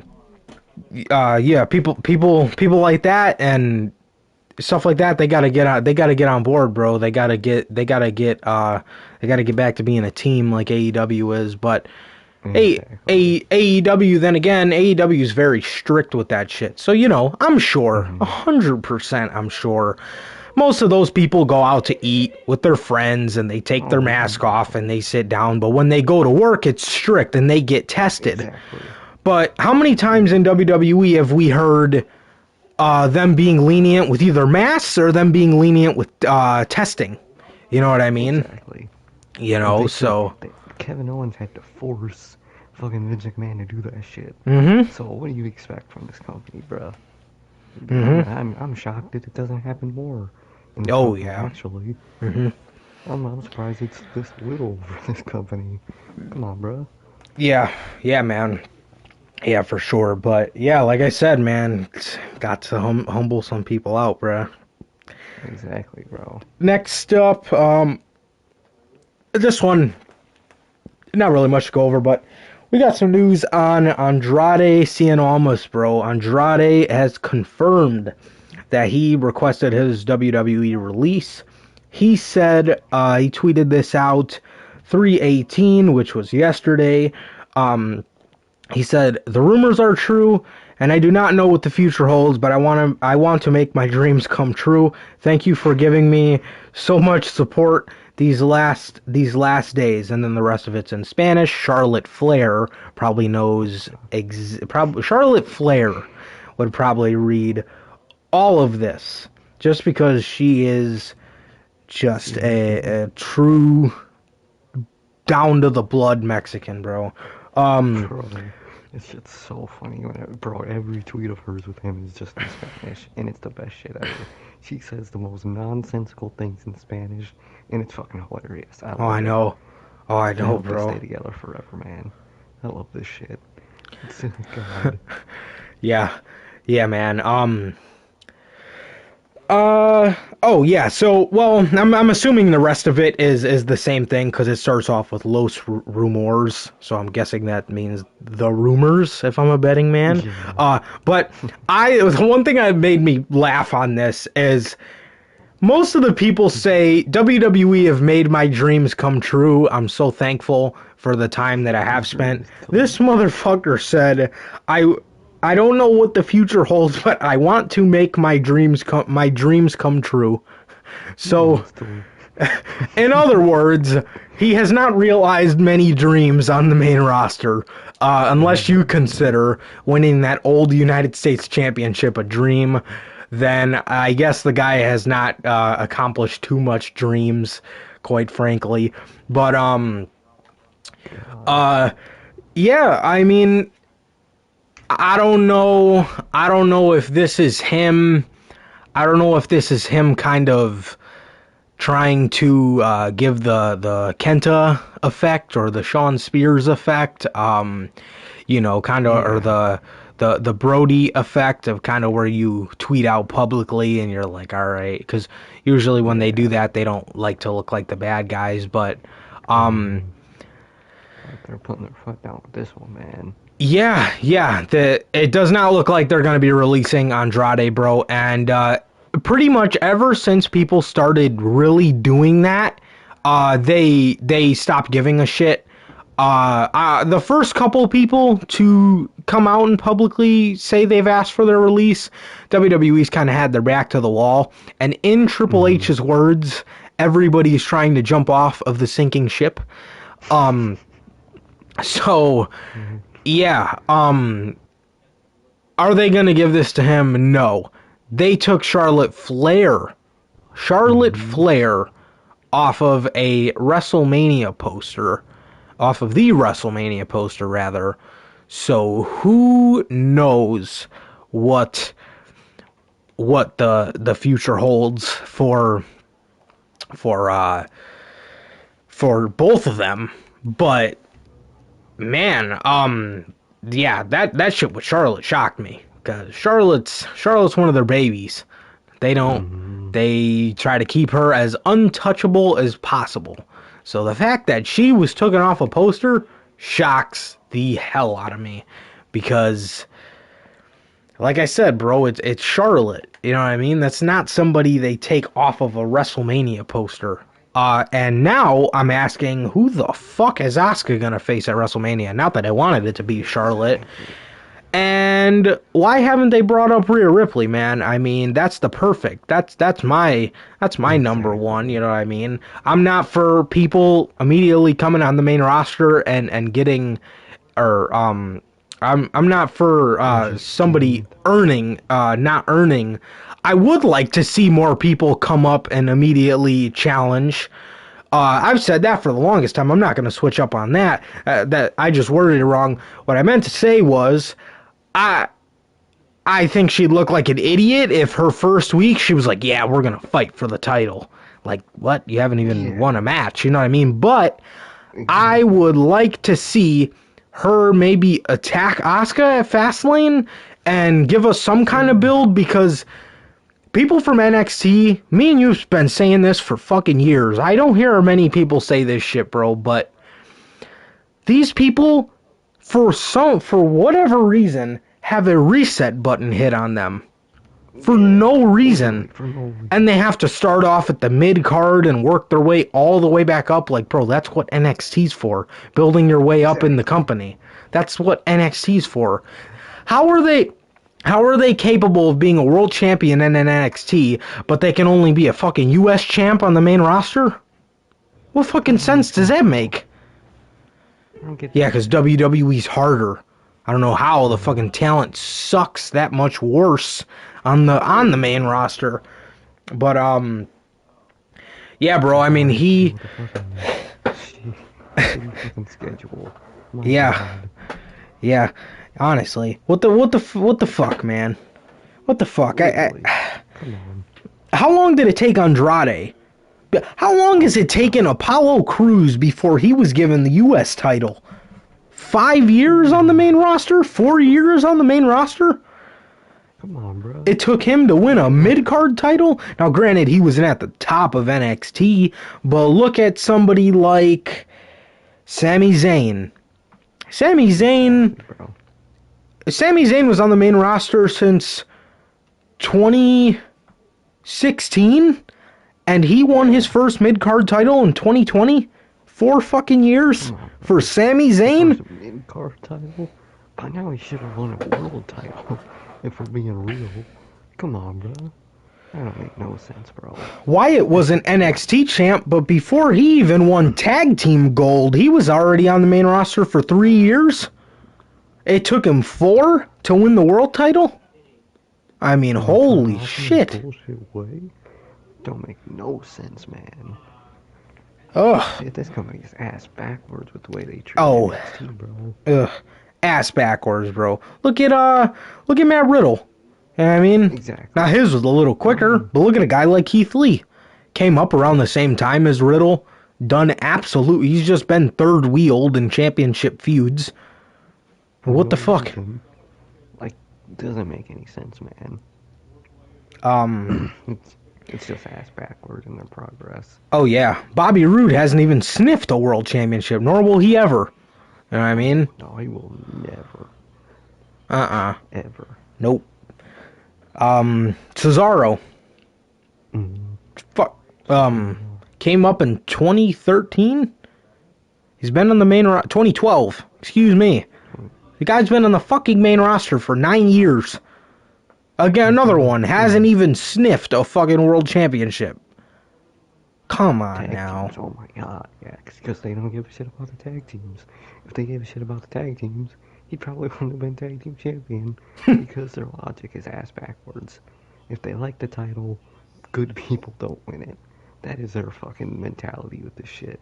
Doesn't make any sense. Dude, I just don't get it, bro. Yeah. Format. Yeah, man, but back to Andrade. Yeah, I mean, what has the guy done, man? Nothing that resembles a dream on the main roster. NXT, 100%. That was living the fucking mighty dream. But yeah, bro. Yeah, I mean, it's just, man. Yeah, they lost a good one. I'll tell you that. They lost a good one in Andrade, and it's a fucking shame that they lost him, and now, by way of WWE logic, the greatest singles match in WWE history will most likely be swept under the rug. Gargano will not be able to speak of it. That's it, and that's it, man. That is bullshit. That's so sad. That is bullshit, man. But yeah, man. So was there anything you had to say on that? I mean, no, same thing basically you've been saying, bro. It's just like, the process is just ass backwards NXT, and Andrade is one of the biggest victims of that, bro. He gave them their best match, arguably, ever, with Johnny Gargano, and he has literally been nothing, and now they're holding him hostage because they know his value, but they won't do anything with him. They don't value him, but they know his value, which makes sense to them, and them only, because they won't let this dude go. Bro, this dude is literally miserable, bro. Let him go. Think about his own health, Vince. You know what I mean? That shit is just not okay. And they removed Charlotte from the Mania poster, bro. If they take her off Mania for this, bro, that's just how do you lose someone like Charlotte over your own stupidity, bro? Not saying Charlotte's a fucking major loss for them, because in reality it's not. But you know what I mean? The way they're loyal to her and she's loyal to them. How do you lose someone like that? How do you lose the Big Show? Yeah, that's equivalent. To lose Charlotte. Yeah, Charlotte. If Charlotte leaves, that will be the equivalent to a Roman Reigns leaving, or a Exactly, Seth. bro. She can easily not even care about this business and be a top lifer for life, and she might be choosing to leave this company or to be at bad terms with this company because of their bullshit, bro. Just release them, or better yet, Why didn't you just push him? Bro, fuck Dominic Mysterio, bro. Andrade is where it's at. That's your next star. Not Dominic, bro. Embrace that, bro. Andrade, he's already proven that in NXT, bro. And you remove his mouthpiece and get upset because he can't speak English? Doesn't make any fucking sense, bro. Just let this man go free, bro. This man said his dream was to be released from this company. He wants his dream to come true, and he asked for his fucking release. What the fuck? This man wants to just have good matches in Mexico again, bro. Let him go be a beast. What kind of shit is this, bro? Just let him go, bro. I hope they lose Charlotte over this, because that is going to be bad for this company. How do you lose someone that's like her to them, bro? How do you lose that? At this point, I wouldn't be surprised if they eventually lost Roman, if that happens, bro. Because come on, how do you do that, bro? But that's my thoughts on that shit, man. I don't know how you get yourself in this position, bro. They booked themselves in the corner with a real life situation. That shit ain't right. This man's dream is to leave the company. That's how you know this company ain't shit no more. Come on. Yeah, man. Yeah, for sure. Well, this is gonna be the first of many, bro. This has been a domino effect for a minute, bro. It's gonna be Andrade. Sooner or later, it's gonna be Sami Zayn. Sooner, if we're really lucky, sooner or later, it's gonna be Daniel Bryan. Sooner or later, it's gonna be Black. There's gonna be a lot of guys, man. I'm telling you, Keith Lee, all of fucking Bro, all of Retribution are going to be so pissed the fuck off by 2024. They're gonna lose all of them. Ricochet's probably gonna be on the depths of losing his entire soul in this company. You tell Mustafa already wants to leave. You could just tell with him. Mm-hmm. Yep. Yeah, that's his character. His character is that he hates this company. And I am with him. And he lives the gimmick. Oh, hell yeah. Yeah, bro, and like I said, bro, if they keep doing this shit with Seth Rollins, who else do you think that's gonna piss off if she ever wants to come back? And if they lose her... Bro, if they lose all of them, this company's doomed. This company is fucking doomed. Everybody's gonna be jumping off the sinking ship, dude. Mm-hmm. WWE... AEW ever has Charlotte and Becky, ain't nobody going to WWE, bro. Oh, God. That was the best women's feud of 2018. Literally. They played it perfectly. Spoiled Charlotte getting her ass whipped by the man. Played that perfectly. Bro, imagine the 4 Horsemen women in AEW, bro. Why would anyone go to WWE at that point? Come on. Their ship will sink for their women's division so fast if these people start to leave. And I hope they do, man.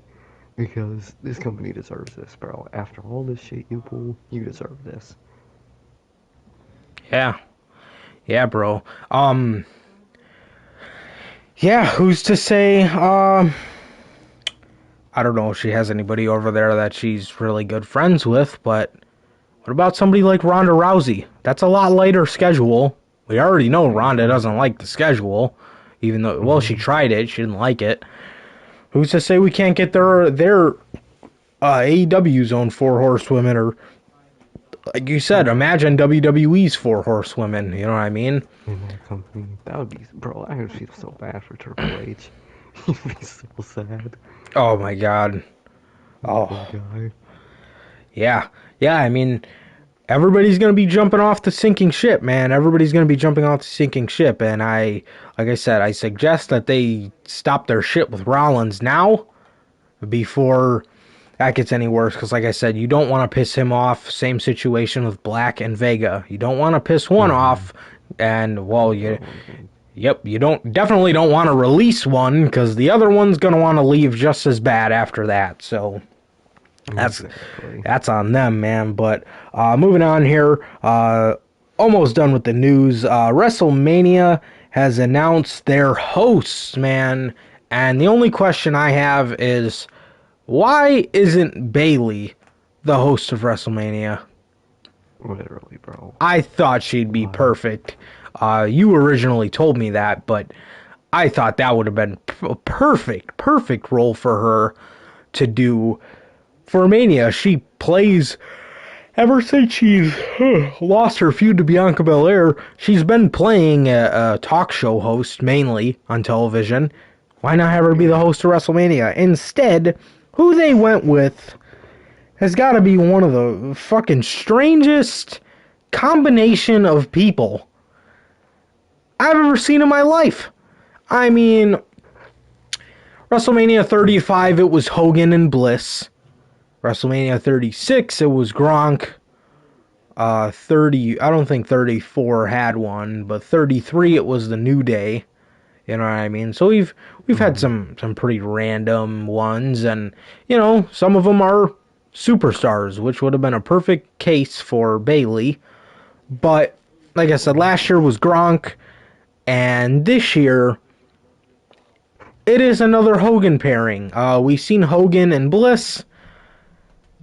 For some fucking reason, the host of WrestleMania, you're already laughing, is Hulk Hogan and Titus O'Neil.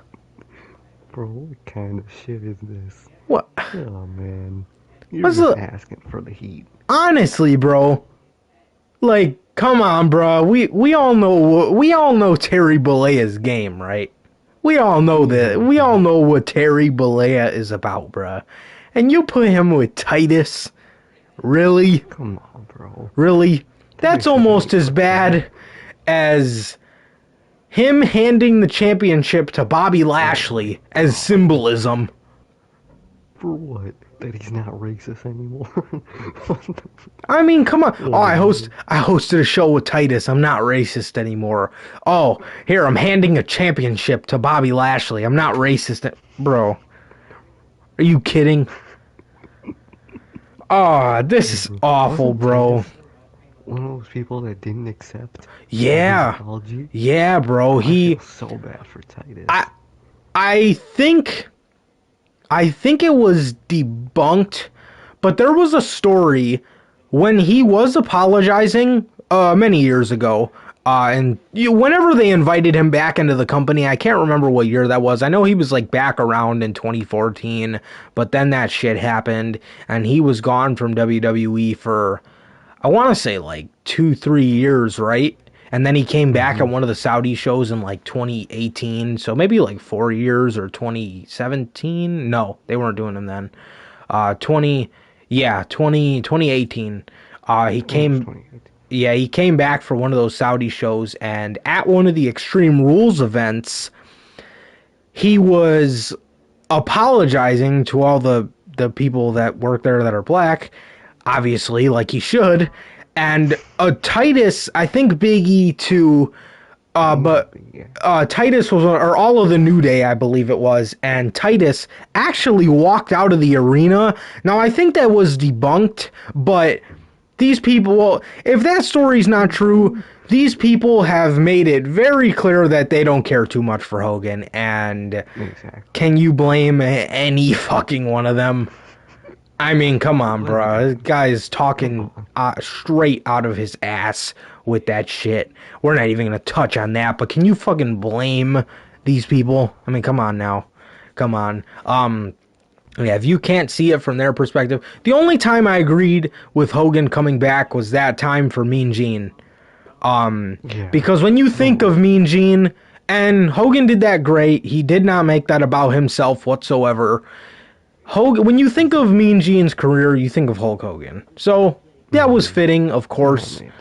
You know, that one was cool. I know a lot of people had a problem with it, but he did not make it about himself. If he would have went out there and made it all about the Hulkster, then bullshit, right? But he made it about Mean Gene. It was a great tribute to him, and it was very sad. I remember that segment. Man,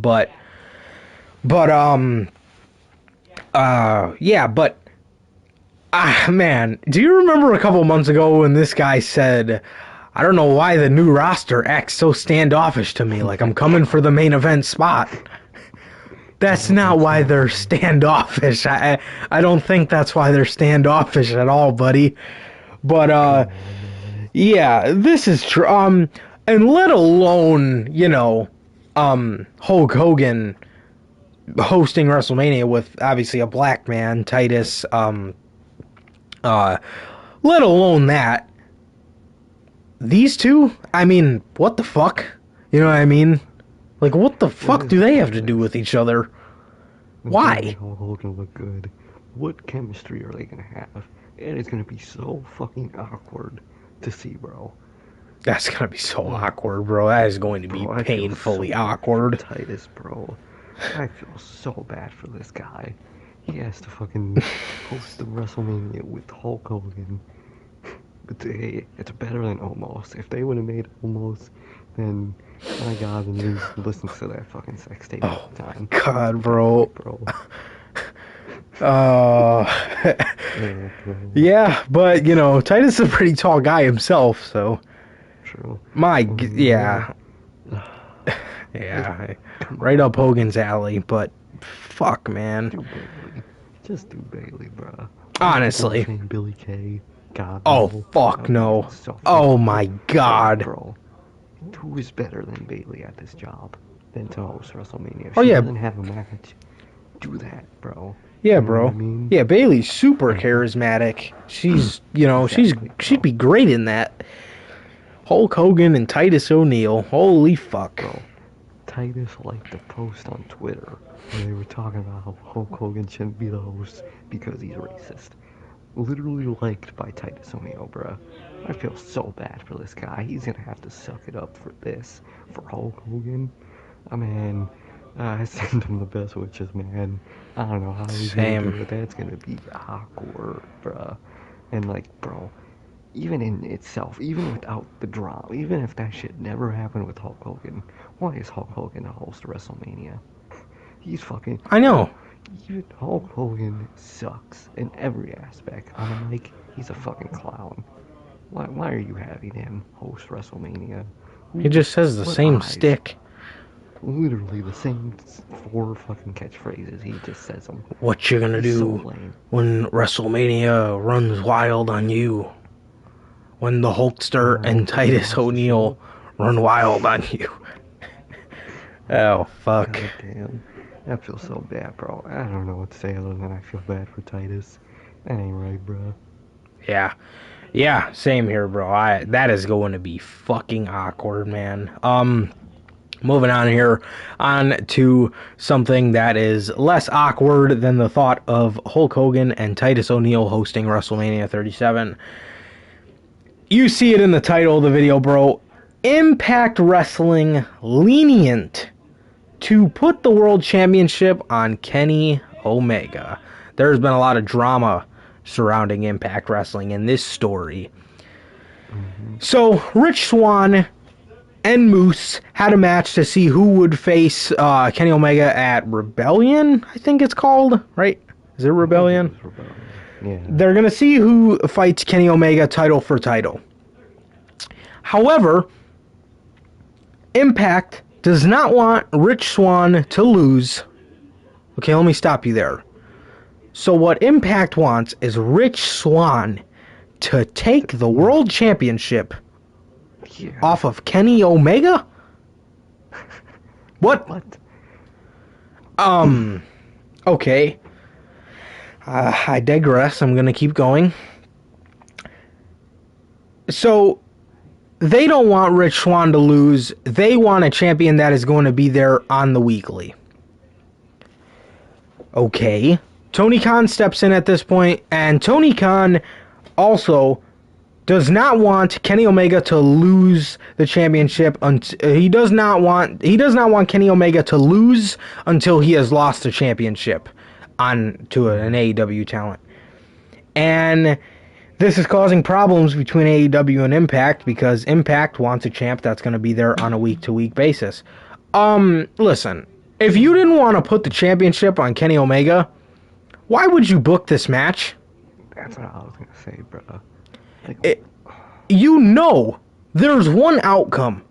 If there's a fuck finish, you're gonna get shit for it. You're gonna get a lot of shit for it, as a matter of fact. You cannot, bro. There is one outcome with this match. You know, Paul Heyman always said, for a story or a great storyline, you always want to book backwards. What's the end goal? The end goal is Kenny Omega versus Kota Ibushi. And where does that go?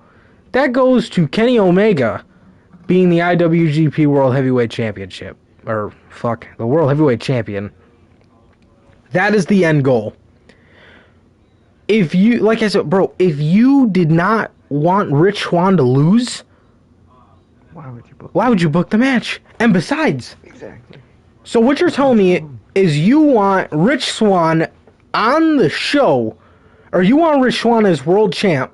Obviously, you want him on the show. You want Rich Swann as world champ, but while doing that, risking Kenny Omega being on the show. So do you want Rich Swann as champ, or do you want Kenny Omega on the show? Because if Kenny Omega loses, he can't come back to Impact.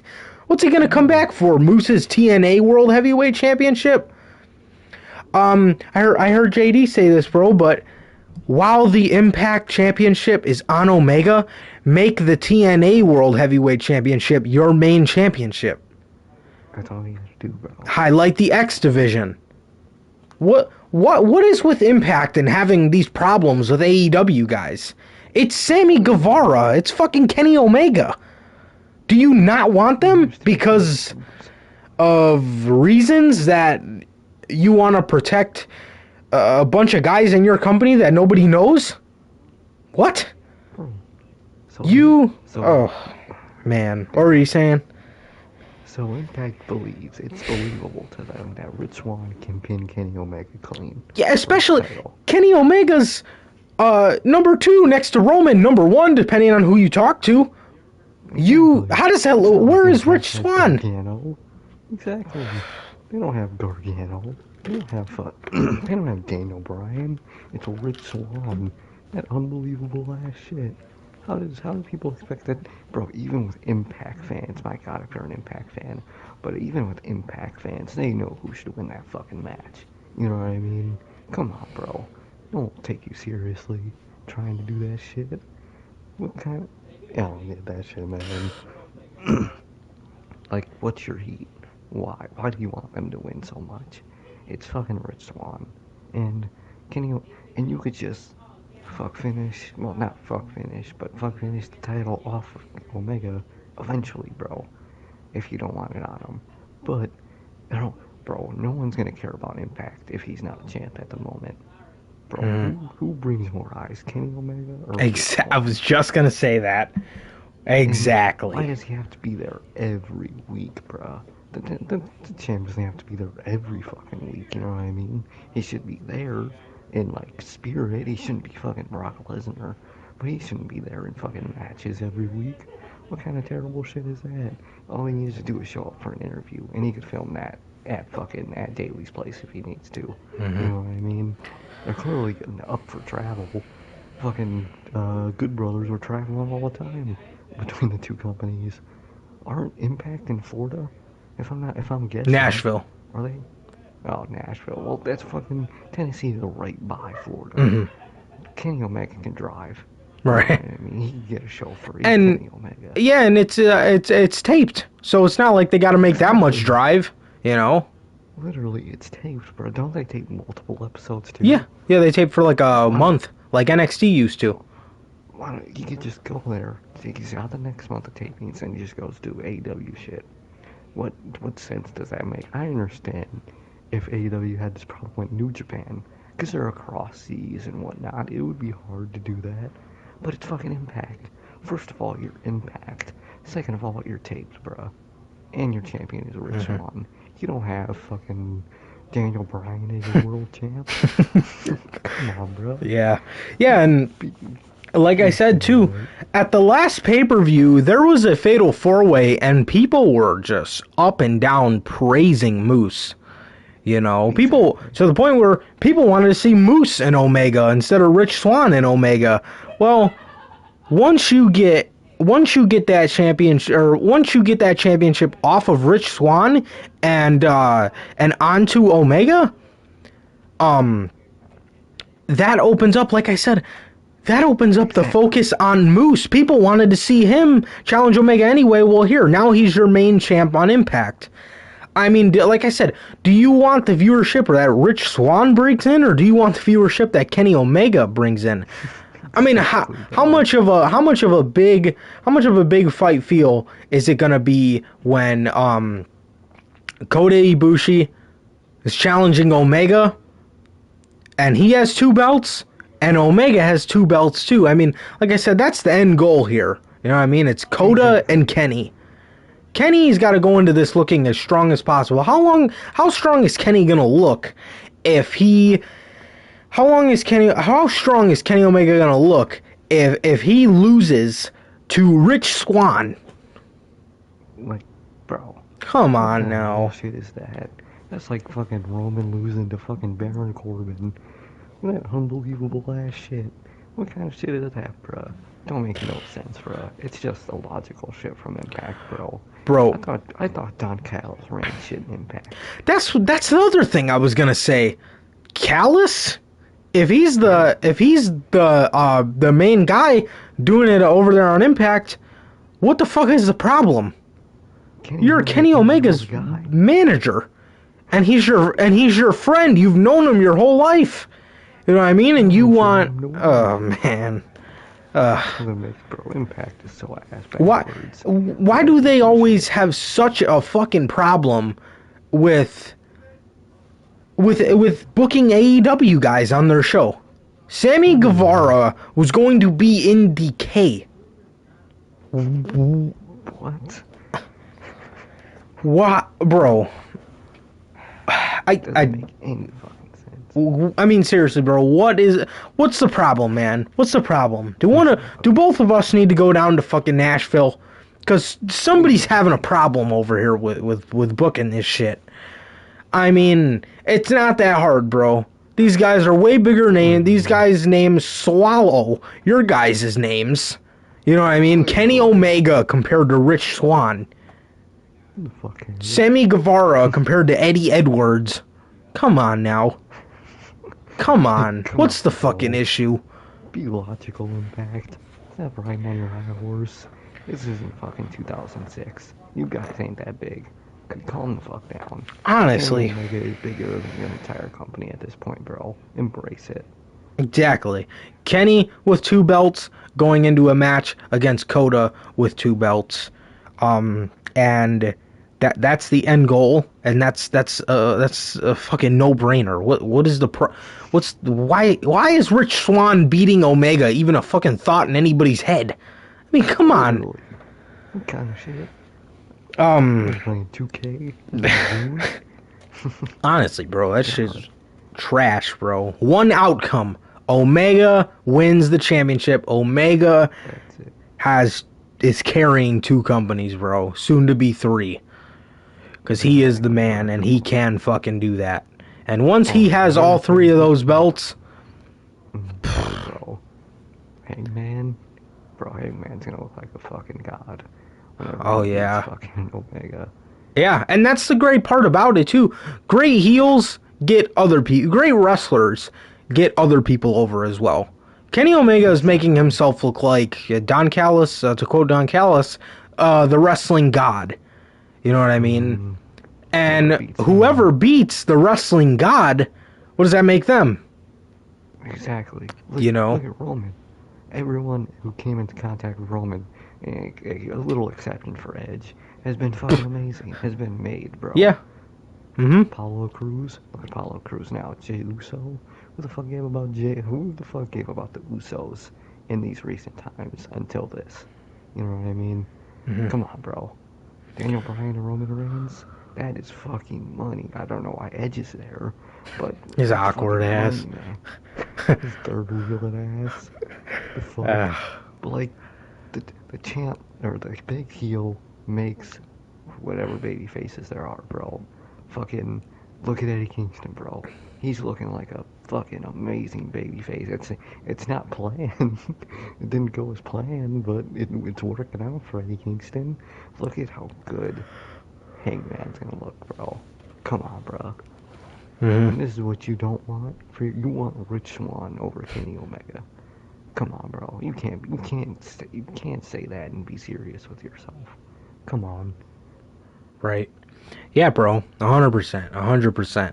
Yeah, man, but yeah, I mean, with Roman, I honestly think Paul Heyman's plans might have got a little altered, being that Edge, especially if Edge is the one to take the belt off Roman, because then you're not getting the chance of making anybody look better. You know what I mean? Roman's not getting pinned, and Roman's been fucking fantastic. You know what I mean? And this is their chance that I think everybody would be okay with this guy holding the championship for like one more year. You know what I mean? Get to next year's Mania, and you could either have him lose the title, or you could play into that Brock storyline, which would be really interesting now that Roman's a heel. You know what I mean? Who's Heyman going to side with? Or you could do that at SummerSlam. It doesn't matter, but... exactly, bro. And what is Edge's title reign going to be? Exactly. People just being, oh, you shouldn't have came back. I'm going to put you back in retirement. That's all his feuds will be if he's the fucking champion. It'll be garbage. I'm not looking forward to him as champion. If I'm not. Champion. Roman is 100% the way to go, bro. Yeah. Come on. Yeah, 100%. 100%. But I'm liking what they're doing with Omega, bro. I wrote down in my Dynamite notes that I do every Wednesday, so when we come back around to Unscripted, I wrote how much I like that segment with Callis and the Bucks. Kind of teasing some little New Japan jabs in there. They're not as good as they once were in New Japan, so I love that they say New Japan and not Japan. I hate that shit. Bro, I hate that shit in WWE. They had a fight in Japan. Okay. Okay. We're in Japan, the fucking streets. Yeah, what the fuck, man? What the fuck, were they fighting over dumpster food? Be more specific, please. Yeah, bro, seriously. But that's the story for Unscripted. Definitely with that little promo, man. But yeah, bro, I mean, Kenny Omega is untouchable at this point, just how Roman is untouchable. Those two should hold the titles for a very long time. Roman, I think, should hold it longer than Kenny Omega, only for the reason that Roman does not have nearly enough challengers who could potentially take the title as Omega. Omega has Hangman, who could take the belt from him. Pac, fucking God rest his soul, Brody would have been a fucking fantastic year for him to be AEW World Champion. There's so many guys, bro. Kenny Omega just has way much more challengers lined up than Roman Reigns does. So for that fact, Roman Reigns should hold that championship for a very long time. But like you said, bro, Hangman is going to look like a fucking beast. And if they do the right thing and have Roman Reigns keep the championship for a very long time, whoever does beat him is going to be a made star for it. If they book him right, it could potentially be Keith Lee, bro. But that would be awesome. It's not going. That would be awesome. Yeah. Oh yeah. Yeah. But Yeah, enough for that, bro. So I guess on to the Fastlane predictions, man, real quick here. First matchup was a match that we got confirmed earlier tonight, bro. Seth Rollins versus Shinsuke Nakamura. We all know who's going to win this. The only way I see Shinsuke winning is if Cesaro comes back and attacks, or Cesaro comes out, rather, and attacks Seth Rollins or whatever, but I think we'll get a post-match beatdown. Seth is obviously going over here. I'm so glad they did not end up going with Bryan and Seth at Mania and actually went with Cesaro and Seth, unless Bryan loses and they throw him right back into it, because that's what they did with the fucking Miz. So, the fucking Miz. So... I mean, they did it. They did it with the Miz. So who's to say they won't throw it back on throw Bryan back in that shit? But if that's the case and Cesaro re-signed, dude's an idiot. They swept the rug out. Dude, they swept the rug out from under him so quick he couldn't even make it to WrestleMania without oh no, we're not gonna put you on the card anymore. But yeah, I mean, my pick here is Seth Rollins, 100%. Who do you got, man? Yeah, bro. I mean, it's 50 because I could see fucking Cesaro coming in and costing Seth, and that's what like triggers their match at Mania. So I'm actually gonna go with no, no one in this company. That's too logical for this company. Cesaro will probably just beat him up after the fucking match. So I'm gonna just say Seth, bro. I mean, they don't take Shinsuke seriously. They literally said that they only use him to put other people over now. That's his role in SmackDown now, is to just put other people over. And I just remember that, so I think it's obvious win for Seth here, bruh. I mean, Seth's a joke. Gladly, I am so glad Shinsuke's got his steam back, and they're not making him as bad as he used to be. That's nice. But he's still main roster Shinsuke Nakamura, so there's that, man. But yeah, I think I'm gonna go with Seth. I think it's obvious Seth win, man. Yeah, man. And next up here, we got this fucking Nia Jax and Shayna Basler versus Bianca Belaire and Sasha Banks. Bruh. Why? Why is this happening? Well, we're getting teased a Nia and Shayna breakup. Natalya and Tamina emerged to be new challengers. So I'm going to tell you something right now, man. I wouldn't be shocked if Bianca Belaire and Sasha Banks won the championships. The only good to come out of that, hopefully Shayna Baszler will go back to being a singles. That's the only good thing. That is it. Quite frankly. I'm actually going to give my fucking prediction to Bianca Belaire and Sasha Banks. I think they will then, who knows, probably 2 weeks before WrestleMania, for all we fucking know, lose the championships to a team like Tamina and Natalya. So what a great women's tag team division they got here, man. Natalya and fucking Tamina. Jesus Christ. Should have just gave it to Dakota Kai. Bro, honestly, bro. Oh my god. At that point, bro, they held division. And they didn't make them look any fucking better. They put the title on them. They lost it in an hour to another makeshift team. They're just a bunch of losers. How am I gonna take her seriously if she beats Io Shirai? How? Oh yeah, and a lot of people think that she is, and Raquel Gonzalez is great. Raquel Gonzalez is really fucking good, but as of late, they've been booking her like a joke. And booking her like a joke. To Nia Jax and Shayna Baszler and to Ember Moon and whoever the fuck's Ember Moon. Shotzi Blackheart. Shotzi Blackheart. They're not even a tag team, bro. Those are two singles women. Both teams. And they lost. Come on, bro. How does that happen? How am I supposed to take them seriously? Come on, bro. And my prediction, I think Sasha and Bianca are gonna win, bro. They were having good chemistry tonight. They fucking Nia and Shayna were having bad chemistry. Hopefully, WWE shocks us and swerves us for the first time in 10 years, but I don't see it happening, man. I mean, I actually see them winning those titles, bro.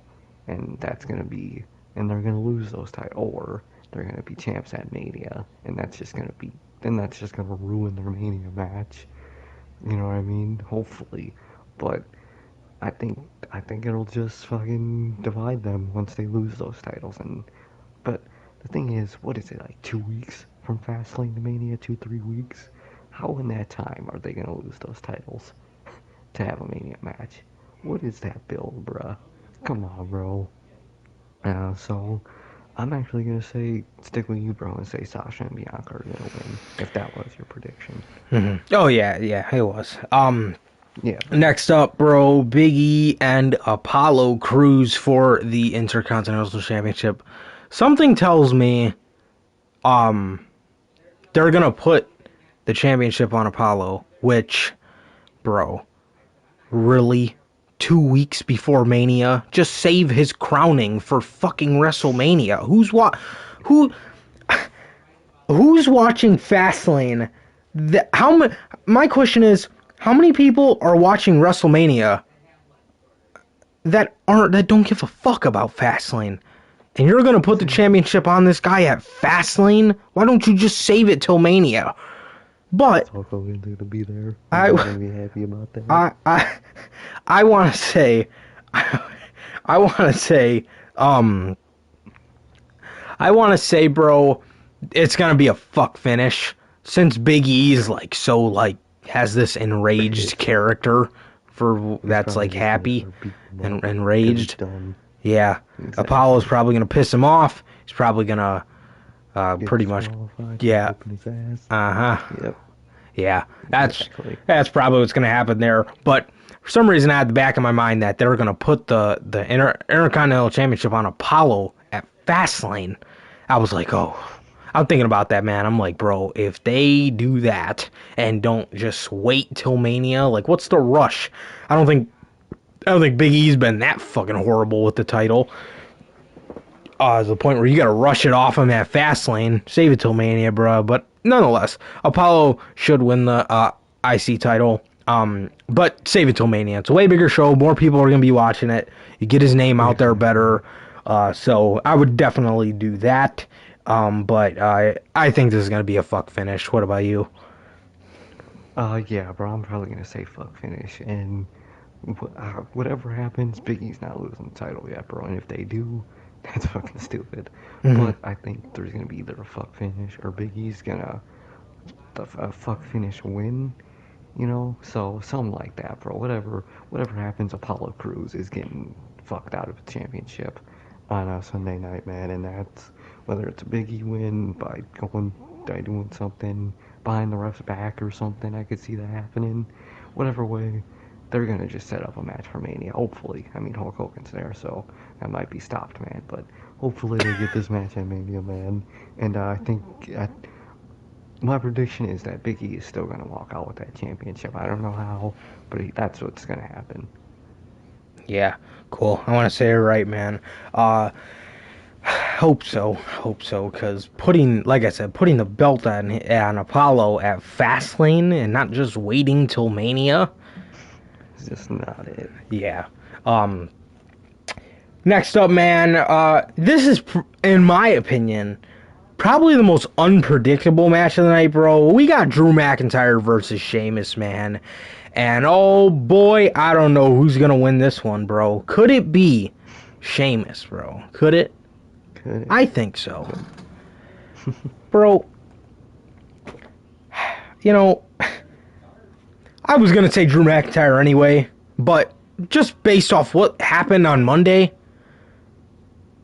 why is this match happening? Why? My question is, I was thinking about this during the week. Drew McIntyre was going out there saying that this is going to be a physical beating of a match. This is going to be a grueling match. Why do you want to put yourself through that with 2 weeks to go before you have to face Bobby Lashley? Why are you willingly saying, yeah, we're going to beat the living shit out of each other? If I'm Drew, I'm looking for a quick match, quick Claymore, and you know what I mean? That's what I'd want to go for. I have to worry about facing Bobby Lashley. I don't want to kill myself against Sheamus, and what if I'm not 100% by the time I get to Bobby Lashley? What fucking sense does that make, man? Drew McIntyre is obviously going to win the match here. This should have been a number one contenders match, but these people are literally so unfucking godly stupid. It's not even funny, man. It's not even funny. These people are fucking idiots, bro. But yeah, who do you got for this one? Oh man, yeah, what? They look so stupid without the championship, man. This is just so, bro. This is one of the most intriguing feuds in going into WrestleMania. But now it's useless without the title, bro. This feud is a feud that's for a title. Now they look like blithering idiots. And what you just said is so true. Why would Drew McIntyre risk his fucking life, risk his body when he has a world title match? Come I get it, he's a baby face, but don't make him a dumb baby face. I hate that shit, bro. But it's still an obvious Drew win, bro. Ain't no way Sheamus winning. I feel so bad for Sheamus at this point, bro. He was gonna have a Mania match with his best friend, Drew McIntyre, and that got fucked over. I mean, Bobby's a great choice for a champion. Don't get me wrong, but it's just a situation that fucked over Sheamus, bro. I feel bad. Guy looks like a complete idiot. Literally, bro, they make them should never started that storyline with him and Sheamus if you're gonna take the title off him, bro. Come on, man. Doesn't make any sense, bro. But yeah, bro, I think it's a definite Drew win, bro. It's just they had to make this feud a stepping stone for him and Bobby, because him and Bobby is a match that they already announced for WrestleMania for whatever fucking reason. We don't know why yet. He has to get through this feud for us to know. But man, they're having a match at Mania, so you gotta prepare. He's gotta get a filler in for Fastlane. Mm-hmm. And I guess his best win is just filler to him now, so that's sad for all parties involved, man. But it's obvious Drew win, man. They just fucked the storyline up. It was just the circumstances, bro. It's just not right. They booked themselves into a massive corner with this, and Drew McIntyre is gonna win, no doubt about it. Sorry. Man, I shaved my nose hairs today, and my nose all been sniffly all day. I hate that shit. Next up, bro, probably the match I'm most excited for because I fucking miss him so much. Oh, yeah. Alexa Bliss versus Randy Orton, bro. Obviously, Alexa Bliss is probably gonna win, but because of, it's probably going to end in a DQ. We can't really have a prediction for this match, but what I will predict is that The Fiend comes back. Finally, bro. And look, man, I hear the people. I will never get it. But I just got to address it again so the fucking clowns in the back can hear me. People already hating on this, man. Oh, what's different about all their other matches? Bro, it's about the story with Bray.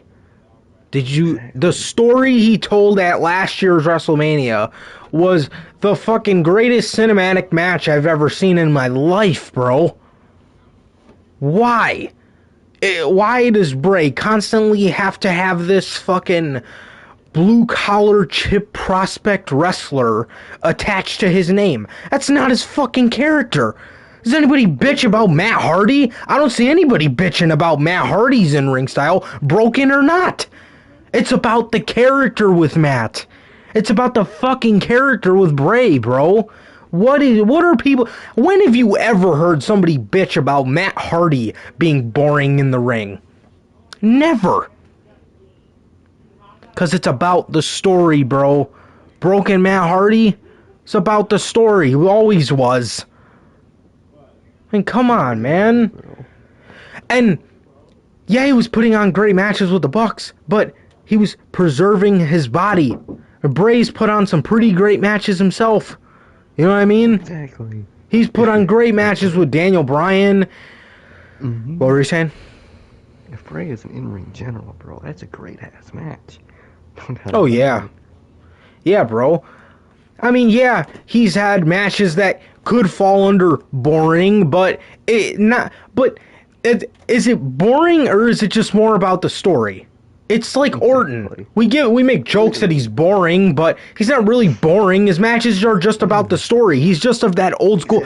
Does anybody complain about FTR's matches? They're just old school wrestlers, bro. They're just more about the story, the psychology. You know what I mean?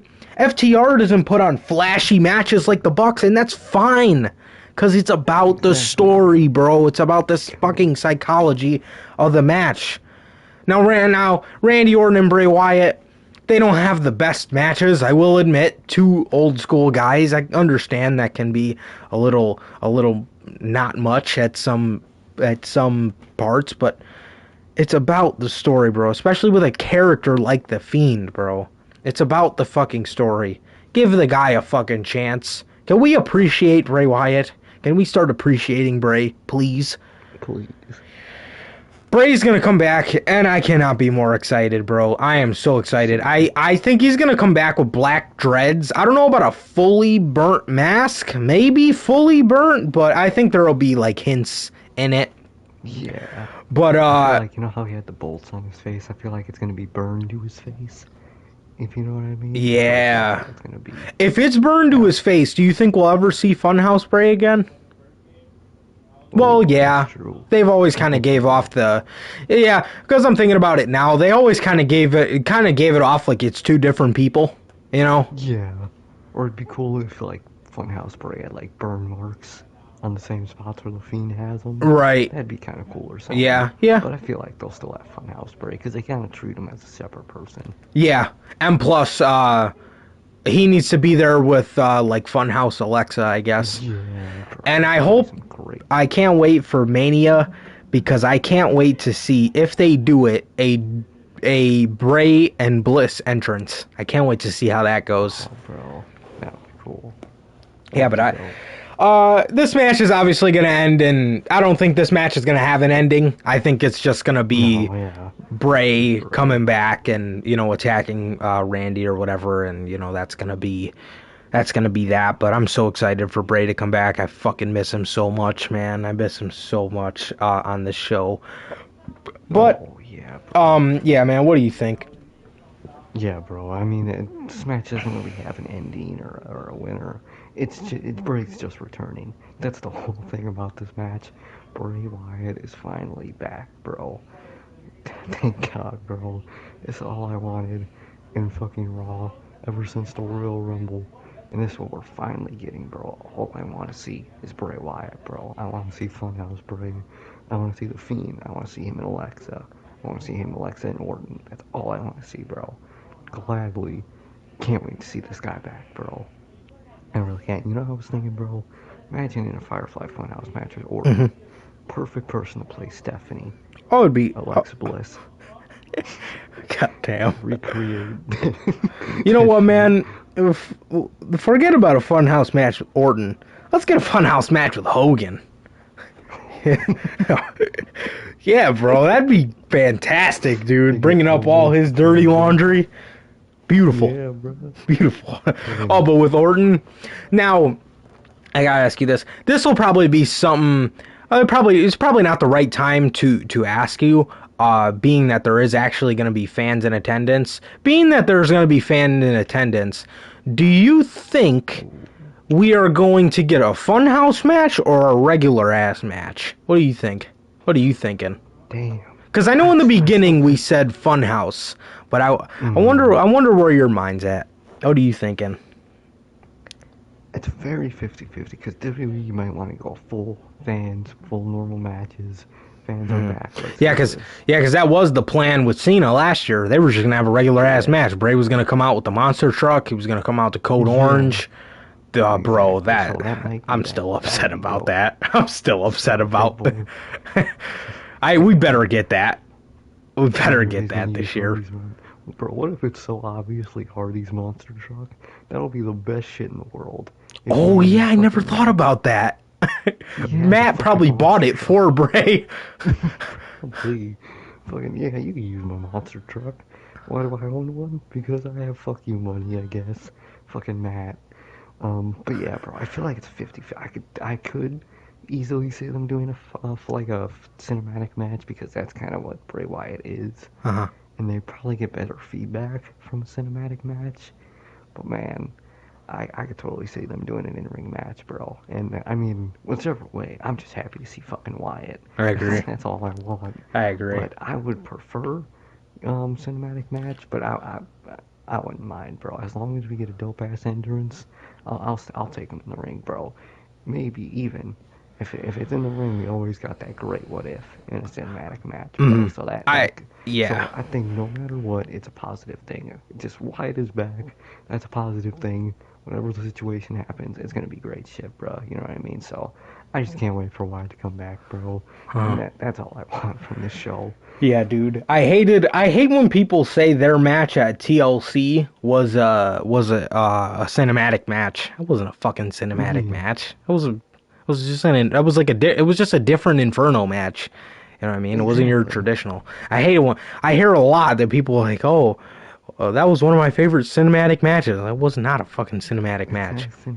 That's But just a special match. yeah, one thing. Fucking the main card, not main card, the main event on Fastlane's a cinematic match by that logic. Yeah, exactly. Because it's different. Exactly. Yeah, bro, I'm so excited for Bray to get back. But as we wrap it up here, bro, Roman Reigns versus Daniel Bryan for the Universal Championship, and Edge is the special outside. Yeah. They said the special outside ring enforcer. You have never had one of those. What the fuck is that? What is he gonna do? He's just gonna stand there? He can't get involved. What is he gonna do? Break him up? That doesn't make any sense. They're having a wrestling match. What the fuck? What is he gonna beat up Jey Uso when he runs down the ring? Oh wow, it's not like you have security for that. Why don't you just ban Jey Uso from the match? Exactly. Like, what's he gonna fucking do? Spear Paul Heyman? Exactly. Which, you said it perfectly. As soon as we started it, straight out of your mouth, bro. Edge is so awkward in this feud. This guy's gonna stand out there, probably give Jey Uso a spear, and I mean, what is it? What is this guy gonna do? What is he gonna do, man? Nonetheless, I think it's gonna be I was gonna say Daniel Bryan. It's gonna be It could be Daniel Bryan by way of DQ, so he doesn't win. If maybe that's their way of making this a triple threat. You know, maybe Bryan gets speared by Edge. Maybe he pisses off. Maybe like Roman pushes him into Edge, and he thinks that it was Bryan that hit him or something, and then he spears Bryan. But since he's the special enforcer, I don't know if he can get disqualified. I'm sure if he hit his they need to make these rules for these whack ass matches more evident. But exactly. Yeah, bro. I mean, this match. I mean, it's if it's not has something to do with Edge. I hope that this is the match they're going with, and it kind of seems that way. But this is definitely gonna go to Roman. If it's Daniel Bryan, Roman's still gonna retain the championship by way of like DQ. So either way, Roman's walking out the Universal champ. So yeah, man. Yeah, bro. I mean, basically the same thing you're saying, bro. No way anyone's gonna take that title from him. Apparently, it's gonna be Edge for whatever fucking reason. But man, Edge is just gonna be on the outside, being awkward, waiting for his fucking cue to fucking go beat up Daniel Bryan. Because we all know that's what's gonna happen. He's gonna end up costing Daniel Bryan if they are doing the triple threat. He's gonna cost Daniel Bryan, and that's gonna be the reason for the triple threat. So, whatever the fuck, man. So, they got fucking 2.5 weeks or fucking 3 weeks to build this shit. Good luck. I don't know how.